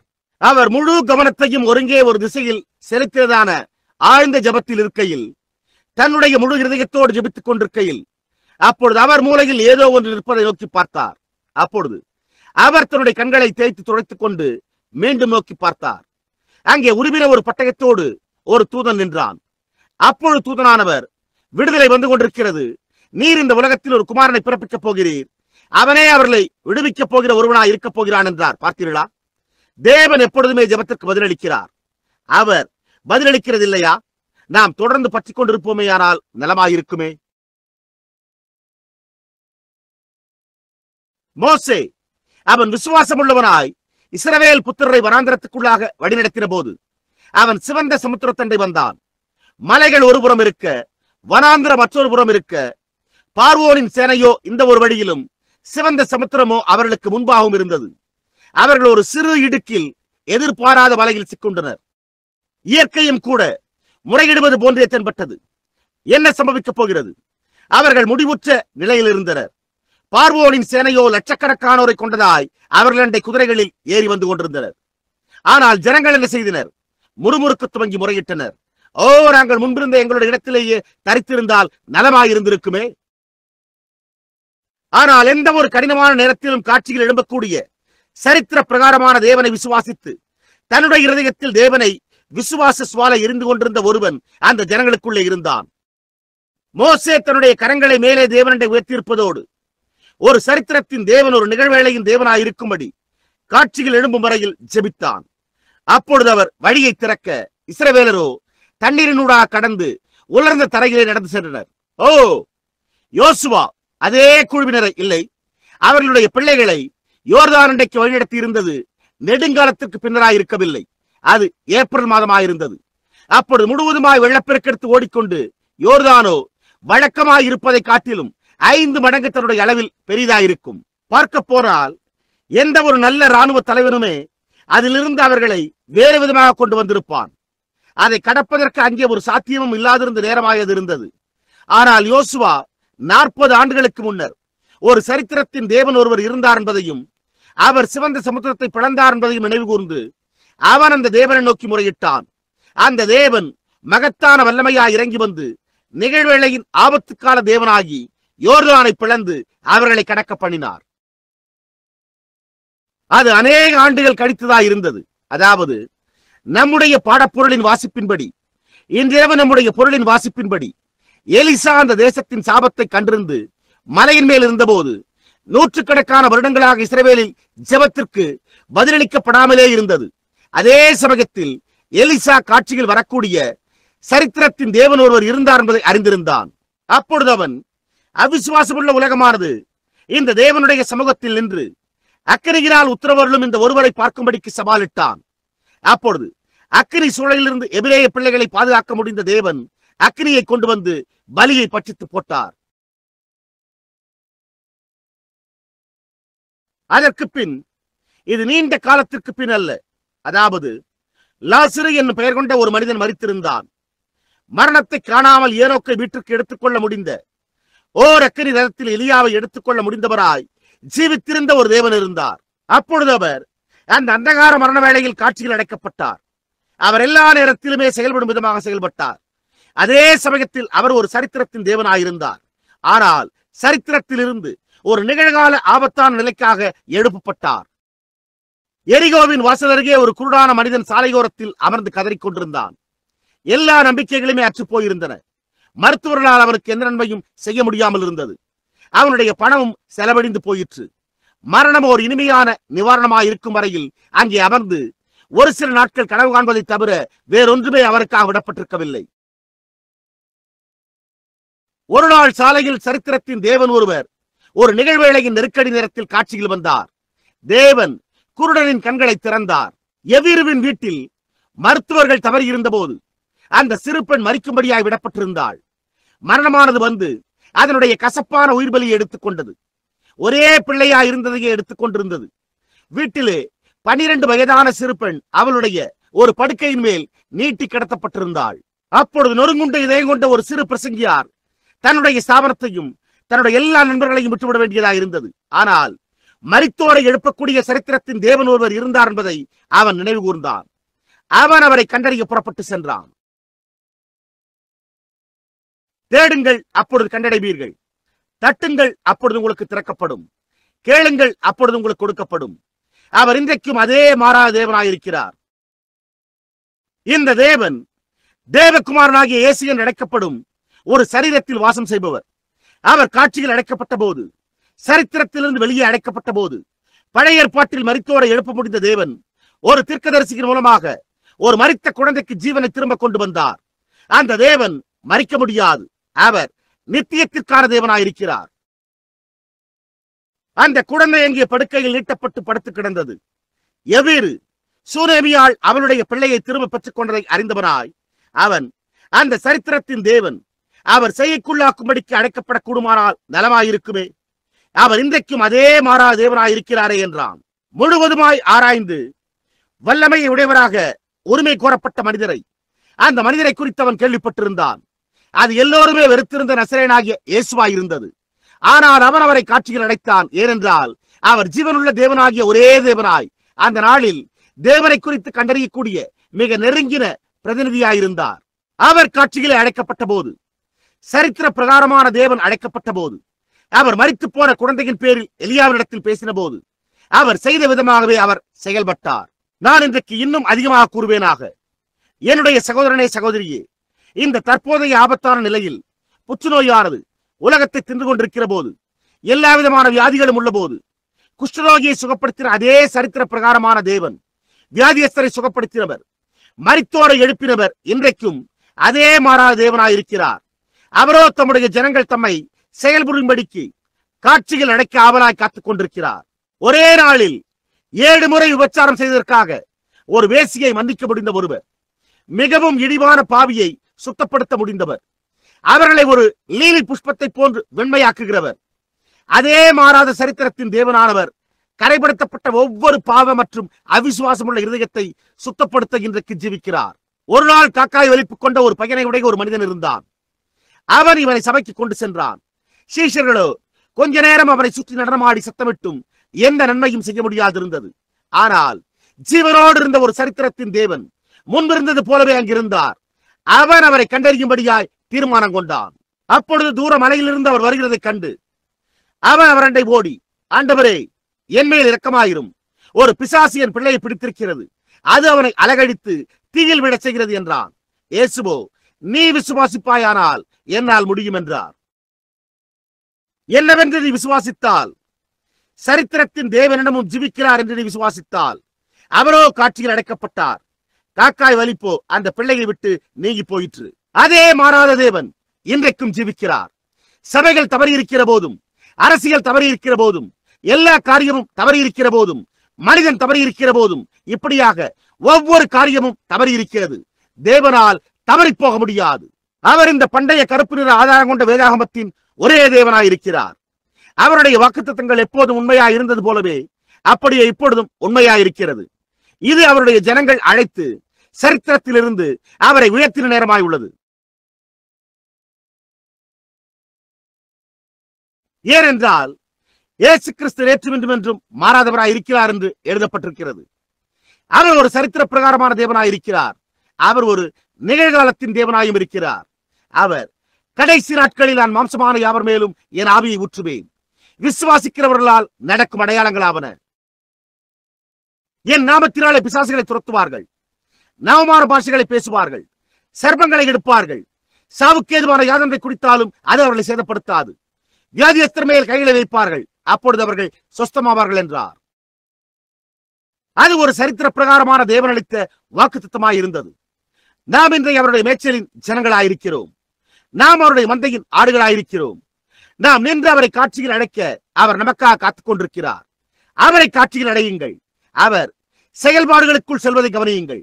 அவர் முதன்மையானதை செய்வதை கவனியுங்கள். மனிதர் வியப்படையும் காரியத்தை அவர் செய்ய அவர்களோ தங்களுடைய தலைகளை சொரிந்து கொண்டு அதை புரிந்து கொள்ளாமல் இருக்கிறதை கவனியுங்கள்.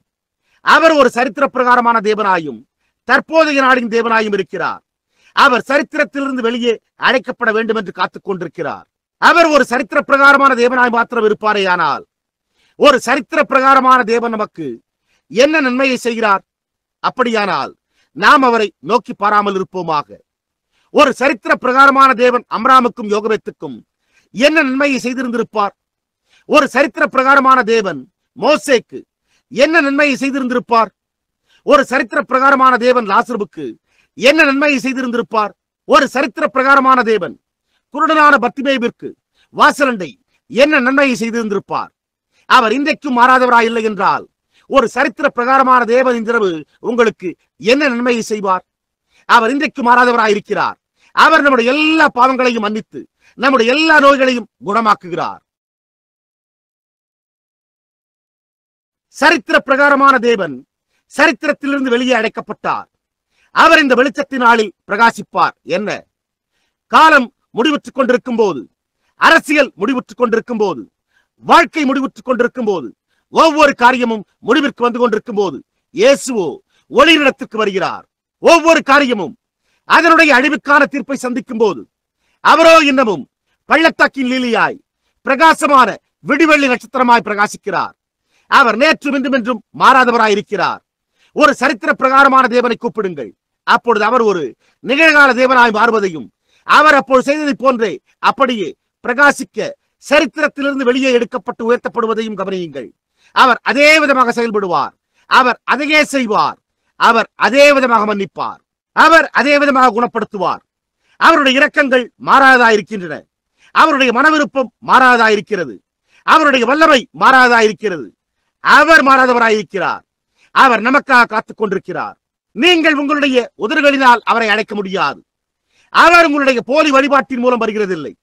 அவர் விசுவாசத்தினாலே வருகிறார். உங்களுடைய நீண்ட ஜபத்தினால் அல்ல, உங்களுடைய மனவெழுச்சியினால் அல்ல, உங்களுடைய விசுவாசத்தின் போதே ஆகும். ஆனால் அவர் அந்த சிறிய உங்களுடைய ஆத்மாவின் ஆழத்தில் இருக்கின்ற மங்களான விசுவாசத்தின் மூலமே வருகிறார். அதுவே உறுதியாக பற்றிக்கொண்டு அந்த சிறு காரியமாக இருந்து வருகிறது. அதுவே என்னை இன்றிரவு இந்த கூடாரத்திற்கு கொண்டு வந்தது. அதுவே என்னுடைய ஆத்மாவிற்கு புதிதாக ஒளியூட்டக்கூடியது. அதுவே கொழுந்து விட்டு எரிகிற ஒன்றாய் ஆகாயத்தில் உள்ள பறவைகளைப் போல பாடிக்கொண்டே இங்கிருந்து என்னை அனுப்பக்கூடியதாக இருக்கிறது என்று கூறக்கூடியது. ஏன்? அவர் ஒரு சரித்திர பிரகாரமான தேவனாயும் ஒரு நிகழ்கால நாளின் தேவனாயும் இருக்கிறார். அவர் கூப்பிடும்படியாய் காத்துக் கொண்டிருக்கிறார். கர்த்தரை கூப்பிடுங்கள், அவர் உங்களுக்கு செவி கொடுப்பார். சங்கீதத்தில் அவரண்டை பேசுங்கள், அவரண்டை ஜெபித்து அவரை விசுவாசியுங்கள், அவர் பதிலளிப்பார். முடிக்கையில் நான் இந்த வார்த்தைகளை கூறுகிறேன். அந்த காரணத்தினால் தான் இன்றிரவு இந்த கூட்டம் உள்ளது. அந்த காரணத்தினால் தான் இந்த கூட்டம் துவங்கி இருக்கிறது. நாம் அங்கே இந்த மூளைக்கல்லை நாட்டின போது, நான் உலகத்தை சுற்றிலும் சுவிசேஷத்தை பிரசங்கிப்பேன் என்று தேவன் என்னிடத்தில் 27 ஆண்டுகளுக்கு முன்னரே கூறினார் என்று நான் நம்புகிறேன். அவர் அதை நிறைவேற்றினார். அவர்களோ, பில்லி, உன்னுடைய 7ஆம் வகுப்பு வரையிலான கல்வியை கொண்டு நீ எங்கே போகப் போகிறாய் என்று கூறி நகைத்தனர். அப்பொழுது நானோ, நான் கர்த்தராகிய இயேசுவின் நாமத்தில் போகிறேன் என்றேன். நான் 11 ஆண்டுகளுக்கு முன்னர் இந்த பிரசங்க பீடத்தில் புறப்பட்டு செல்வதற்கு முன்னர் என்னுடைய பிரசங்கத்தை பிரசங்கித்த போது திருமதி கெற்றி அங்கு அமர்ந்து நம்பிடுவாய் என்ற அந்த பாடலை பாடினார். தாவீதும் கோலியாத்தும் என்பதன் பேரில் நான் பிரசங்கித்தது போல அதோ பெரிய ராட்சசன் அங்கே நின்றான். விஞ்ஞானமும் மகத்தான நன்கறிந்த உலகமும் தெய்வீக சுகமளித்தலை இழந்துரைத்து அதை அவமானப்படுத்தினது. ஒவ்வொருவரும் என்னிடத்தில், பையனே, நீ அங்கே சிதறுண்டு போவாய், அவர்கள் உன்னை சிறையிலே தூக்கி போடுவார்கள், அவர்கள் இதை அதை அல்லது மற்றதை செய்வார்கள் என்று கூறிக்கொண்டே இருந்தனர். ஆனால் அங்கோ சரித்திரத்தின் தேவன் காட்சியில் வந்து அதை செய்யும்படி என்னிடம் கூறினார். நான் அவருடைய கிருபையினாலும் அவருடைய இரக்கத்தினாலும் அதை செய்தேன். சரித்திரமாய் இருந்த அதே மாறாத தேவன் 10 ஆண்டுகளுக்கு முன்பிருந்தே மீண்டும் காட்சியில் எழும்பியிருக்கிறார். அவர் அதை நிறைவேற்றினது போலவே அவ்வளவு நிச்சயமாக அவர் இதை நிறைவேற்றுவார். அவர் சரித்திரத்தின் தேவனாய் இருக்கிறார். அவர் தற்போதைய நாளின் தேவனாயும் இருக்கிறார். அவர் ஒருபோதும் உறங்குவதும் இல்லை அல்லது தூங்குவதும் இல்லை. அவர் மரிக்க முடியாது. ஏனென்றால் அவருக்கு துவக்கமும் கிடையாது, முடிவும் கிடையாது. இன்றிரவு பாவியான நண்பனே, உங்களுடைய காரியத்தில் உங்களுடைய இதயத்தை சுற்றிலும் உள்ள அந்த சிறு மெய்சிலிருக்க செய்யும் உணர்வானது அவர் மாறாதவராய் இருக்கிறார் என்று உங்களுக்கு கூறுகிறது. அதாவது அவர் உங்களை ஒவ்வொரு பாரத்திலிருந்தும் ஒவ்வொரு குற்றத்திலிருந்தும் அவருக்கு விரோதமாக நீங்கள் செய்திருக்கிற ஒவ்வொரு பாவத்திலிருந்தும் விடுதலையாக்க முடியும் என்று உங்களிடத்தில் கூறுகிறது.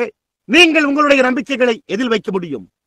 உங்களுடைய சொந்த வீட்டில் வைக்க முடியாது, உங்களுடைய மனைவியிடத்திலும் வைக்க முடியாது, உங்களுடைய குடும்பத்திலும் தாய் அல்லது தந்தையினிடத்திலும் வைக்க முடியாது.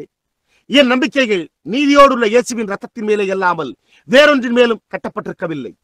என் ஆத்மாவை சுற்றியுள்ள யாவும் விலகி செல்லும் போது அப்பொழுது அவரே என் எல்லா நம்பிக்கையும் உறைவிடமாயிருக்கிறார். கிறிஸ்துவின் மேல், அந்த திடமான பாறையின் மேல் நாம் நிற்கிறோம். மற்றெல்லா நிலங்களுமே அமர்ந்து கொண்டிருக்கும் மணலாய் உள்ளது. சபை நண்பனே, அது என்னவாயிருந்தாலும் அவை யாவும் முடிவிற்கு வந்து கொண்டிருக்கின்றன. ஆனால் அவர் என்றென்றைக்குமாய் ஜீவிக்கிறார். அவர் ஜீவிக்கின்றபடியால் நாமும் அவரோடு ஜீவிக்கிறோம். நீ இதற்கு ஈடாக என்னத்தை கொடுப்பாய்? உன்னால் என்ன கொடுக்க முடியும்? நியாயத்தீர்ப்பிலே பதில் கூற தேவன் உன்னை இன்றிரவு அழைத்திருப்பாரேயானால் என்னவாகும்? அதை குறித்து நீ என்ன செய்வாய்? நீ உன்னுடைய நம்பிக்கைகளை தேசத்தில் வைத்திருக்கிறாயா? அதுவும் மற்றெல்லாவற்றையும் போல உடைந்து கொண்டிருக்கிறது. உன்னுடைய நம்பிக்கைகளை வரப்போகின்ற ஒரு குறிப்பிட்ட தேர்தல்களின் மேல் வைத்திருக்கிறாயா? அவர்கள் மனிதர்கள். நான் அவர்களுக்கு விரோதமாக ஒன்றையும் கூறவில்லை. ஆனால் அவர்கள் அழிவுள்ளவர்கள், விட்டுவிட்டு செல்ல போகிறவர்கள். நீ உன்னுடைய நம்பிக்கைகளை எந்த காரியத்திலுமே வைக்க முடியாது. அது பிடிபட போகிறது. ஆனால் வாக்களித்துள்ள சரித்திரத்தின் தேவனே அவரே எழும்புவார். என்றோ ஆசீர்வதிக்கப்பட்ட நாளில் அவர்கள் உன்னை அதோ கண்ணு கட்டிய தொலைவிலே கொண்டு செல்ல சவடக்கம் செய்வோர் உன் மீது மண்ணை கொட்டலாம். ஆனால் மேலே தூக்கி எடுப்பவரோ இந்நாட்களில் ஒன்றில் வருவார். சவடக்கம் செய்வோர் உன்னை கீழே கொண்டு செல்வர். ஆனால் மேலே தூக்கி எடுப்பவரோ நிச்சயமாக உன்னை மேலே தூக்கி எடுப்பார். கிறிஸ்துவுக்குள் மரித்தவர்களை தேவன் வரும்போது அவரோடு கூட கொண்டு வருவார். ஏனென்றால் அநேகருக்கு இப்பொழுது அவர் ஒரு சரித்திரத்தின் தேவனாயிருக்கிறார். ஆனால் நீங்கள் அவரை இரட்சகராக ஏற்றுக்கொண்டு உங்களுடைய இருதயத்தில் உண்மையாய் அவரை கண்டறியும் போது அவர் ஒரு தற்போதைய நாளின் தேவனாயிருப்பார். அதை உங்களுக்கு சொல்லுகிற ஏதோ ஒரு காரியம் உங்களுக்குள்ளாக இருக்கும். நீங்கள் உணர்ச்சி வசப்படாமல் இருக்கலாம், நீங்கள் அழாமல் இருக்கலாம், நீங்கள் அந்நிய பாஷைகளில் பேசாமல் இருக்கலாம், நீங்கள் ஓடாமல் இருக்கலாம், நீங்கள் சத்தமிடாமல் இருக்கலாம். ஆனால் ஏதோ காரியம் சம்பவிக்கும். அதை நீங்கள் அறிந்து கொள்வீர்கள். ஏதோ காரியம் சம்பவித்திருக்கிறது என்பதை நீங்கள் அறிந்து கொள்வீர்கள். நீங்கள் உயிரோடு இருக்கும் வரைக்கும் உங்களுடைய ஜீவியம் சரியாக அதனோடு ஒத்திசைந்து போம். கடைசி வேளையானது வருகிற போது, நீங்கள் இந்த உலகத்தை விட்டு செல்லும் போது நீங்கள் பொல்லாப்புக்கு பயப்பட மாட்டீர்கள். நீர் என்னோடு கூட இருக்கிறீர், உமது கோலும் உமது தடியும் அவைகள் என்று தேற்றும். மருத்துவர் உங்களை கைவிட்டு விட்டு நடந்து சென்று விட்ட பிறகு நரம்புகளோ குளிர்ந்து போய் காணப்படுகிறதா இருந்து கொண்டிருக்கும். திரு வார்டன் அவர்களைப் போல அன்றொரு இரவு நம்முடைய புகழ்வாய்ந்த இங்கே உள்ள நகரத்தின் முன்னாள் பெருநகராண்மை கழக தலைவர் அவர்கள் திரு நிக்சன் அவர்கள் பேசுவதை கேட்க சென்று அங்கேயே அந்த இடத்திலேயே மரித்து போய்விட்டார். என்னை பொறுத்த மட்டில் அவர் நல்ல ஆரோக்கியமான மனிதன். நான் வீட்டிலிருந்து தூரமாய் சென்று விட்டு திரும்பி வந்தபோது என்னுடைய மனைவி, பில்லி, இன்னார் மரித்து போய்விட்டார் என்று உங்களுக்கு தெரியுமா என்று கேட்டாள். அன்றொரு நாள் என்னுடைய சிறு பெண்ணோடு வியாழக்கிழமை பள்ளியில் அமர்ந்திருந்த ஒரு சிறு பெண்ணை அவளை ஞாயிற்றுக்கிழமை அவர்கள் அடக்கம் பண்ணினர். சளிக்காய்ச்சல் பிடித்துக் கொண்டது. அது அவளுடைய இருதயத்திலோ அல்லது வேறெங்கோ பரவிவிட்டது. அது அவளை கொன்று போட்டது. அவள் மரித்து போய்விட்டாள். இங்குள்ள என்னுடைய நண்பர் ஒருவர், திருமதி வில்லியம்ஸ், பக் வில்லியம்ஸ் அவர்களின் மனைவி. எனக்கு அவரை அநேக ஆண்டுகளாகவே தெரியும். இங்குள்ள சீலா பெரேக்மன், அவள் இங்கே கட்டடத்தில் எங்கோ இருக்கிறாள். அது அவளுடைய சகோதரி. அதாவது அநேக ஆண்டுகளாக நாங்கள் அந்த தெருவின் பக்கத்தில் வசித்த போது இங்கே பக்கத்து வீட்டில் வசித்து வந்தவள் போய்விட்டாள். அவள் சற்று நரம்பு கோளாறுடையவளாய் இருந்து வந்தாள். ஆனால் நான் திரும்பி வந்த போதோ அவள் மரித்து போய்விட்டிருந்தாள். அது என்னவென்று பார்த்தீர்களா? ஏதோ ஒரு சமயத்தில் நீங்கள் அதை சந்திக்கப் போகிறீர்கள் என்பதாய் அது உள்ளது. எல்லா பணத்தையும் நீங்கள் ஒன்று திரட்ட முடியும், எல்லா நண்பர்களையும் நீங்கள் ஒன்று கூட்ட முடியும். அவைகள் சரிதான். ஆனால் அவை யாவுமே அது இரண்டாம் தரமாயிருக்கட்டும். ஒரு சரித்திரத்தின் தேவனை விசுவாசியுங்கள். அதாவது அவர் தற்போதைய நாளின் தேவனாயும் அப்படியே மாறாதவராயும் இருக்கிறபடியால் அவர் உங்களுக்காக என்ன செய்வார் என்றும் பாருங்கள். சுகவீனமாயும் தேவை உள்ளவர்களாயும் இருக்கிற உங்களை மருத்துவர் கைவிட்டு விட்டிருக்க உங்களுக்காக இனிமேல் ஒன்றுமே செய்ய முடியாமல் இருக்கலாம். நினைவிருக்கட்டும், சரித்திரத்தின் தேவன் இன்றைக்கும் மாறாதேவனாயிருக்கிறார். நாம் நம்முடைய தலைகளை வணங்கி இருக்கையில் நாம் அப்படியே இப்பொழுது சற்று நேரம் ஜெபம் செய்வோமாக. இன்றிரவு அவர்கள் இங்கிருப்பார்களாயின் எனக்கு தெரியாது. இன்றிரவு இங்குள்ளவர்கள் உங்களுடைய ஆத்ம ரட்சிப்பை அறிந்திருப்பீர்களாயின் தேவன் ஒரு நொடிப்பொழுதிலே, ஒரு இமைப்பொழுதிலே நீங்கள் நினையாத நேரத்தில் வருவதாக வாக்களித்திருப்பாரேயானால் அப்பொழுது நீங்கள் அவர் இல்லாமல் இருந்தால் நீங்கள் அவரை உடையவராய் இருக்க வேண்டும் என்பதை சற்று நீங்கள் யூகித்து பாருங்கள். நினைவிருக்கட்டும், மனுஷனுக்கு செம்மையாய் தோன்றுகிற வழி உண்டு, அதன் முடிவோ மரண வழிகள். இன்றிரவு நீங்கள் ரட்சிக்கப்பட்டிருக்கின்றீர்கள் என்ற நிச்சயம் இல்லாதவர்களாய் நீங்கள் இருந்தால், அவர் வரும்போது நீங்கள் அவரோடு செல்ல வேண்டுமானால், நீங்கள் உங்களுடைய கரத்தை இந்த அளவில் அப்படியே அவருக்கு உயர்த்தி அதன் மூலம், தேவனே என்னென்ற இரக்கமாயிரும் என்று கூறுங்கள். உங்களுக்கு நன்றி. தேவன் உங்களை ஆசீர்வதிப்பாராக. அநேக கரங்கள் மேலே உயர்த்தப்பட்டன. நான் முடிப்பதற்கு முன்னர் வேறு யாரேனும் இருப்பார்களா?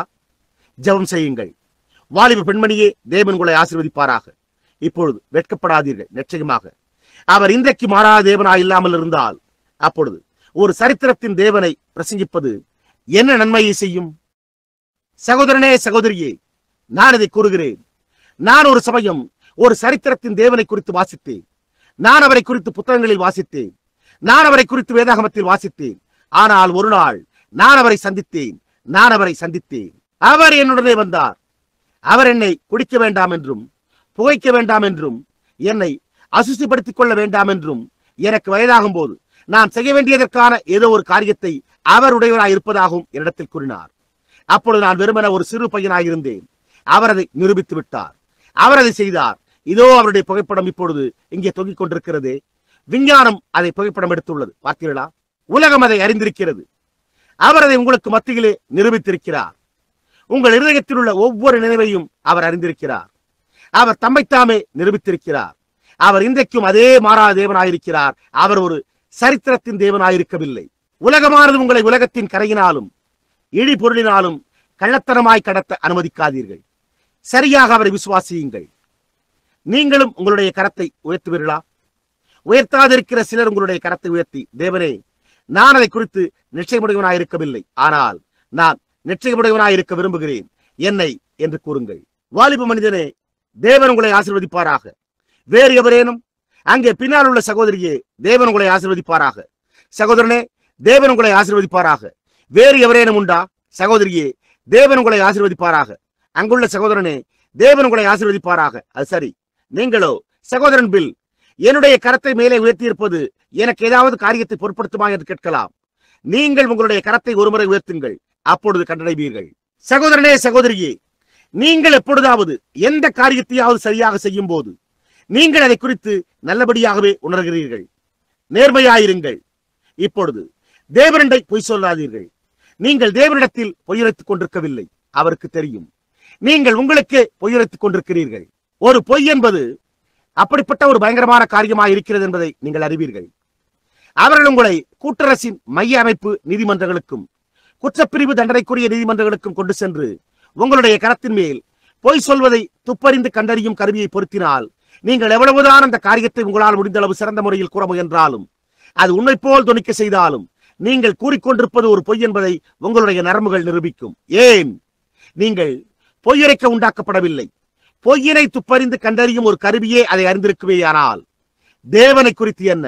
நீங்களோ, ஆனால் சகோதரனே, நான் ஒரு பாப்டிஸ்ட், நான் பிரெஸ்பிட்டேரியன், நான் மெத்தோடிஸ்ட் என்று கூறலாம். அது சரிதான். நான் ஒரு காரியத்தை உங்களிடம் கேட்டுக்கொண்டிருக்கிறேன்.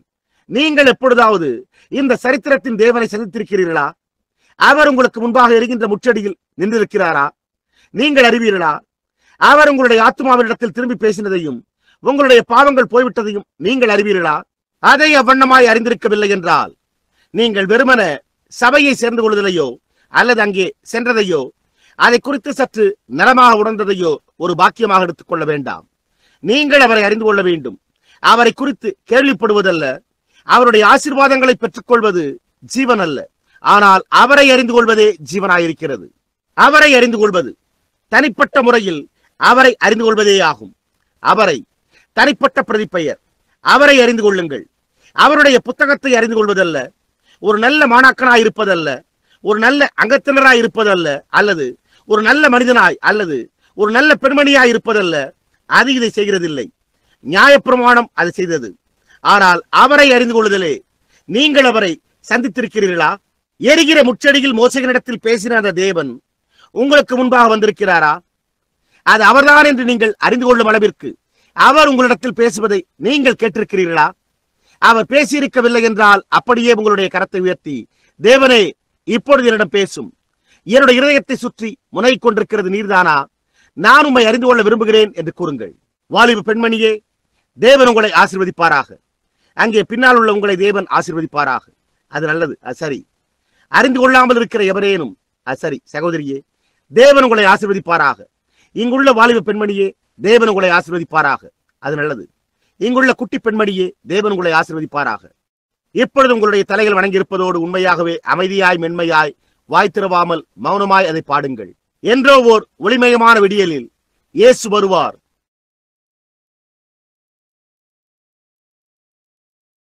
என்றோ ஓர் ஒளிமயமான யுத்தங்கள் யாவுமே வெற்றி சிறந்திருக்கும். நாம் ஜெயத்தை ஆர்ப்பரித்து நீல வானத்தினூடாக செல்வோம். என்றோ ஓர் ஒளிமயமான விடியல் எனக்காகவும் உங்களுக்காகவுமே இருக்கும். இப்பொழுது உங்களுடைய கரங்களை உயர்த்தின நீங்கள் உங்களுக்கான என்னுடைய ஜெபத்தை நீங்கள் அவ்வளவாக வாஞ்சிப்பீர்களேயானால், தேவன் எனக்கு செவி கொடுப்பார் என்று விசுவாசிப்பீர்களேயானால், நீங்கள் இங்கே பீடத்தடை நடந்து வர விரும்பினால், அப்பொழுது நான் இங்கு நின்று உங்களோடு ஒரு சிறு ஜெபம் செய்யட்டும். பீடமோ திறந்திருக்கிறது. தேவன் உங்களை ஆசீர்வதிப்பாராக. சகோதரனே, சரி புருஷரே, தேவன் உங்களை ஆசீர்வதிப்பாராக. சகோதரியே, தேவன் உங்களை ஆசீர்வதிப்பாராக. எழும்பி நின்று மேலே பாருங்கள். தேவன் உதவி செய்வார் என்றும் ஜெபத்திற்கு செவி கொடுப்பார் என்றும் நீங்கள் விசுவாசித்தால், அவரை அறிந்து கொள்ள அவரண்டை வருவதன் மூலம் நான் உங்களுக்கு உதவி செய்ய இப்பொழுதே நடந்து பாருங்கள். நீங்கள் வரமாட்டீர்களா? என்றோ ஓர் ஒளிமயமான விடியல் இயேசு. அது காலையில் இருக்காது என்று எப்படி நாம் அறிந்து கொள்வோம்? யுத்தம். இப்பொழுது நீங்கள் சண்டையிட்டுக் கொண்டிருக்கிற அந்த யுத்தம், இப்பொழுது நீங்கள் அதில் ஜெயமடைந்து விட்டீர்களா? நீங்கள் ஜெயத்தை ஆர்ப்பரிக்கும்படியாய் அது இப்பொழுது ஜெயமாக கடவது. என்றோ ஓர் ஒளிமயமான விடியல் எனக்காகவும் உங்களுக்காகவுமே. என்றோ ஓர் ஒளிமயமான விடியலில் இயேசு. அப்படியே எழும்புங்கள். சரி, உங்களுடைய வழியை சரி செய்து கொள்ளுங்கள். எல்லா யுத்தங்களும் ஜெயமடையும். நாம் ஜெயத்தை ஆர்ப்பரித்து நீல வானத்தினூடாக செல்வோம். என்றோ ஓர் ஒளிமயமான நாளில் நாங்கள் காத்துக் கொண்டிருக்கையில் இப்பொழுதே நீங்கள் வரமாட்டீர்களா? நாங்கள் இங்கே உங்களுக்கு ஜெபத்தில் உதவி செய்வோம். விசுவாசமுள்ள ஜெபம் நமக்காக ஏராளமானவற்றை செய்கிறது. நீங்கள் வரமாட்டீர்களா? நீங்கள் நிகழ்காலத்தின் தேவனை ஏற்றுக்கொள்ள வரும்படிக்கு நான் உங்களை சம்மதிக்க செய்து கொண்டிருக்கிறேன். வெறுமனை ஏதோ ஒரு தேவனை என்றல்ல. அதாவது நீங்கள் ஒரு சபைக்கு போய், நல்லது, நான் சபையை சேர்ந்து கொண்டேன் என்றல்ல. அந்த தேவன் கிரியை செய்ய மாட்டார். ஒரு மெத்தோடிஸ்ட் தேவன், ஒரு பேப்டிஸ்ட் தேவன், ஒரு பிரெஸ்பிட்டேரியன் தேவன், ஒரு பெந்தேகோஸ்தே தேவன், அவைகள் கிரியை செய்யாது. இந்த வேதாகமத்தின் தேவனை ஏற்றுக்கொள்ளுங்கள். ஒரு ஸ்தாபன பெந்தேகோஸ்தே தேவன் வெளியே உலகத்திற்கு செல்வார். ஒரு மெத்தோடிஸ்ட் தேவன் அல்லது ஒரு பேப்டிஸ்ட் தேவன் அல்லது வேறெந்த ஸ்தாபன தேவனானாலும் சரி, ஆனால் இந்த வேதாகமத்தின் தேவனே உங்களை இயேசுவை போல் ஆக்குவார். அவர் நிச்சயமாக ஆக்குவார். அவருடைய ஆவி உங்களுக்குள் வாசம் செய்யும். உங்களுடைய முழு ஜீவியமும் மாற்றப்படும். அந்த கோபம், அந்த துர்குணம், அந்த மன்னியாத ஆவி, அந்த காரியம் உங்களுடைய ஆத்மாவை ஒரு நித்திய இழப்பிற்குள்ளாக அரித்தழிக்கும். நான் இப்பொழுது ஒரு வலையை வீசிக்கொண்டிருக்கிறேன். அது உங்களை பொறுத்ததாயிருக்கிறது. அதற்குள்ளாக பின்தொடருங்கள். நீங்கள் தொடர மாட்டீர்களா? இங்கே சரியாக பீடத்தை சுற்றி நகர்ந்து பாருங்கள். அங்கே பின்னால் உள்ள உங்களில் அநேகர் உங்களுடைய கரங்களை உயர்த்தினீர்கள். ஜனங்கள் நீங்கள் எழுந்து அவர்களுடைய இருக்கைகளை சுற்றி வரும்படி வழிவிடுவார்கள். வாலிப மனிதனே, கர்த்தர் உன்னை ஆசீர்வதிப்பாராக. இப்பொழுது அவள் மென்மையாய் இசையை இசைத்துக் கொண்டிருக்கையில் சிலர் இங்கே பீடத்தை சுற்றி நிற்கிறீர்கள். 7 ஆத்துமாக்கள் பீடத்தை சுற்றி நிற்க இங்கே முன்னோக்கி வந்துள்ளன. 7 என்பது தேவனுக்கு ஒரு பரிபூர்ண எண். பரிபூர்ணம் என்பதை நீங்கள் அறிந்துள்ளீர்களா? பரிசுத்த ஆவியானவர் இப்பொழுதுதான் இங்கே நின்று கொண்டிருக்கிற ஒரு நபர் மீது வந்திருக்கிறார். சகோதரனே, அதனால்தான் நான் பரிசுத்த ஆவியை அழைக்கிறேன். இப்பொழுது உங்கள் ஒவ்வொருவருக்காகவும் அவர் இங்கே இருக்கிறார். உங்களுடைய இருதயங்களில் தாழ்மையாயிருங்கள். இதுவே நீங்கள் கடைசி முறையாக பீடத்தை சுற்றி நிற்கப் போவதாயிருந்தால், இப்பொழுது நீங்கள் கூறப்போகிற இதுவே கடைசி ஜெபமானால் என்னவாகும்? இயேசு வரப்போகிறார். அவர் காலைக்கு முன்னரே உங்களுடைய வாசலை தட்டலாம் என்பதை நீங்கள் அறிவீர்கள். அவர் எல்லாவற்றுக்குமான ஒரு தேவனாயிருந்தால் என்றோ ஒரு நாள் நீங்கள் போகத்தான் வேண்டும். அவர் சரித்திர பிரகாரமான ஒரு தேவனாயும் இருக்கிறார். அவர் இன்றைக்கான ஒரு தேவனாயும் இருக்கிறார். அவர் உங்களிடத்தில் பேசினார். நீங்கள் அவரை சந்திக்க அவருக்கு முன்பாக இங்கே எழும்பியிருக்கிறீர்கள். நீங்கள் அவரை சந்திக்க முன்னோக்கி வந்திருக்கிறீர்கள். அவர் உங்களை சந்திப்பார். அவர் இப்பொழுது இங்கே நின்று கொண்டிருக்கிறார். அப்படியே உங்களுடைய இதயத்தில் நீங்கள் செய்திருக்கிற எல்லா தவறுகளையும் அறிக்கை செய்யுங்கள். அதாவது, தேவனே, ஒரு பாவியாகிய இடத்தில் இரக்கமாயிரும். நான் தவறு செய்திருக்கிறேன், நான் தவறாயிருக்கிறேன் என்று நான் என் முழு இதயத்தோடு இப்பொழுதே நான் அறிக்கையிடுகிறேன். நீர் என்னிடத்தில் இரக்கமாயிருந்து என்னுடைய பாவங்களை எனக்கு மன்னிக்க வேண்டும் என்று நான் விரும்புகிறேன். நான் எஞ்சியுள்ள என்னுடைய நாட்களில் எல்லாம் உம்மையே சேவிப்பேன்.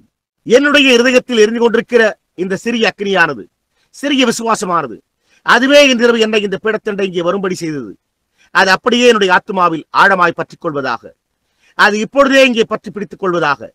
எரிகிற ஏதோ ஒன்று, ஆம் இயேசுவே, நீர் ஜீவிக்கிறீர் என்று என்னிடத்தில் கூறுகிறதே. நான் உம்மை நேசிக்கிறேன். இன்னும் அடுத்த சில மணி நேரங்களில் நீர் காட்சியில் தோன்றி காரியங்களை, மகத்தான காரியங்களை செய்கிறதை நான் காணப்போகிறேன். நீர் என்னுடைய இருதயத்தில் பேசின போது நான் முன்னோக்கி வந்ததற்காக நான் மிகவும் மகிழ்ச்சி அடைகிறேன். நீர் புற்றுநோயை ஜனங்களை விட்டு போக செய்ய போகிறதையும், வியாதியஸ்தரையும் தேவையுள்ளோரையும் சுகப்படுத்த போகிறதையும் நான் காணப்போகிறேன் என்று கூறுங்கள். அவர்கள் திரும்பி வந்து தேவன் அவர்களுக்காக என்ன செய்திருக்கிறார் என்பதை சாட்சி பகர கேட்பார்களாக. சரித்திரத்தின் தேவன், சரித்திரத்திலிருந்து வெளியே எழும்பியிருக்கிற தேவன் இன்றைக்கும் மாறாதவராய் இருந்து கொண்டு காட்சியில் வந்துள்ளார். ஏனென்றால் அவர் இந்த நேரத்தில் தரித்திருக்கும்படி வருகிறார். அவருடைய இரண்டாம் வருகை. இப்பொழுது நாம் ஜெபம் செய்வோமாக.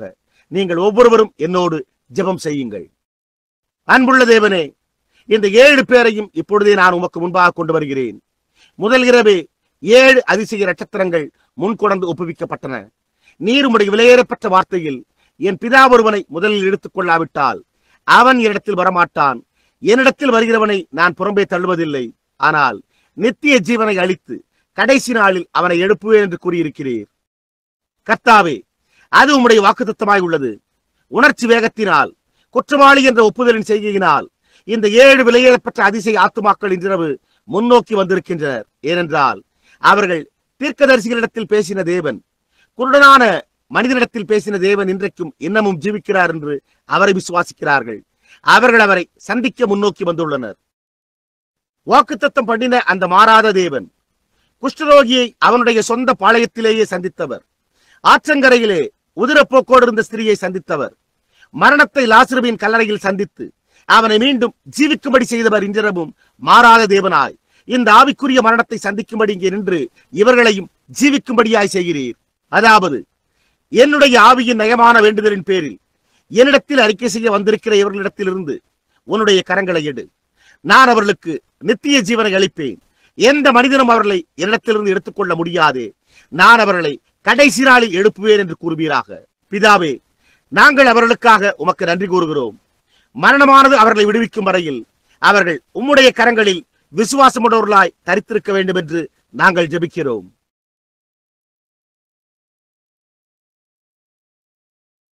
அந்த மகத்தான நாளில் அவர்கள் ஆகாயத்திற்கு அப்பால் கல்யாண விருந்து அமைக்கப்படும் போது ராஜாவானவர் வந்து 1958 வருடம் அக்டோபர் மாதம் 1ஆம் தேதி அந்த சிறு தளமிடப்பட்ட கூடாரத்தில் நினைவிருக்கிறதா? நீ நடந்து வந்து என்னை உன்னுடைய இரட்சகராக ஏற்றுக்கொண்டாயே. நான் உன்னிடத்தில் பேசினேனே, அப்பொழுது நீ ஒரு பாவியாயிருந்தாய். ஆனால் இப்பொழுதோ நான் உன்னை ரட்சித்து விட்டேன். இப்பொழுது நீ என்னுடையவன். நீ நித்திய ஜீவனை உடையவனாயிருக்கிறாய். உலக தோற்றம் முதல் நான் உனக்காக ஆயத்தம் பண்ணியிருக்கிற சந்தோஷத்திற்குள் இப்பொழுதே பிரவேசி என்று கூறுவாராக. கர்த்தாவே, இதை அருளும். இப்பொழுது அவர்கள் உம்முடையவர்களாய் இருக்கிறார்கள். நாங்கள் அவர்களை இயேசு கிறிஸ்துவின் நாமத்தில் உம்முடைய ஒப்புவிக்கிறோம். ஆமேன். இப்பொழுது கூட்டத்தாரே, உங்களுடைய தலைகள் வணங்கியிருப்பதோடு இருக்கட்டும். நான் இங்கே பீடத்தண்டையில இருக்கிற உங்கள் ஒவ்வொருவரையும் கேட்டுக்கொள்ளப் போகிறேன். இப்பொழுது நீங்கள் உங்களுடைய இருதயத்தின் ஆழத்தில், உங்களுடைய ஆத்மாவின் ஆழத்தில் இருந்து அந்த சிறு விசுவாச ஜுவாலையானது நீங்கள் இங்கே பீடத்தண்டை முன்னோக்கி வரும்படியாகவும் இப்பொழுது நீங்கள் புரிந்துள்ள இந்த செயலை செய்யும்படிக்கு உங்களிடத்தில் கூறினதை நீங்கள் உணர்கிறீர்களா? உங்களுடைய கரங்களை உயர்த்தின பிறகு முன்னோக்கி நடந்து வருகிறதையும் அந்த சிறு ஜுவாலையானது உங்களுடைய இதயத்தில் உள்ள ஒரு உண்மையான ஜீவனுள்ள விசுவாசத்தை நோக்கி எரிய துவங்குகிறது என்று நீங்கள் அதை உணர்கிறீர்களா? இயேசு உங்களுடைய பாவங்களை மன்னித்திருக்கிறார் என்றும் நீங்கள் இப்பொழுதிலிருந்து அவருடையவராய் இருக்கப் போகிறீர்கள் என்றும் இப்பொழுது நீங்கள் விசுவாசிக்கிறீர்களா? நீங்கள் விசுவாசித்தால் நீங்கள் உங்களுடைய வலது கரத்தை அவரண்டை உயர்த்துவீர்களா? இயேசு உங்களுடைய எல்லா பாவங்களையும் மன்னித்திருக்கிறார் என்பது போன்று நீங்கள் உணர்வீர்களேயானால் பீடத்தை சுற்றியுள்ளவர்கள் நீங்கள் உங்களுடைய வலது கரத்தை உயர்த்துங்கள். சுற்றிலும் உள்ளவர்கள் இப்பொழுது 2-3 கரங்கள் மேலே அல்ல, இப்பொழுது அப்படியே ஒவ்வொருவரும் தொடர்ந்து ஜெபியுங்கள். That man would praise the Lord. Oh, that man would praise the Lord for his goodness and for his wonderful works to us. Oh, that man would praise the Lord. Oh, that man would praise the Lord for his good and for his wonderful work to us. For he satisfies the longing heart and fills the hungry soul with his goodness every day. Oh, you are worthy, Lord, of all my praise, and I would praise you more, for you satisfy my soul. That man would praise the Lord. Oh, that man would praise the Lord for his good and for his wonderful works to us. That man would praise the Lord. Oh, that man would praise the Lord for his good and for his wonderful works to us. For he satisfies the longing heart and fills the hungry soul with his goodness every day. You are worthy, Lord, of all my praise, and I would praise you more, for you satisfy my soul. For he satisfies the longing heart and fills the hungry soul with his goodness every day. You are worthy, Lord, of all my praise, and I would praise you more, for you satisfy my soul. That man would praise the Lord. Oh, that man would praise the Lord for his good and for his wonderful works to us. That man would praise the Lord. Oh, that man would praise the Lord for his good and for his wonderful works to us. For he satisfies the longing heart and fills the hungry soul with his goodness every day. You are worthy, Lord, of all my praise, and I would praise you more, for you satisfy my soul.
for He satisfies the long and high, fills the hungry soul with His goodness every day. Oh, you are worthy, Lord, of all my praise, and I will praise you, for you satisfy.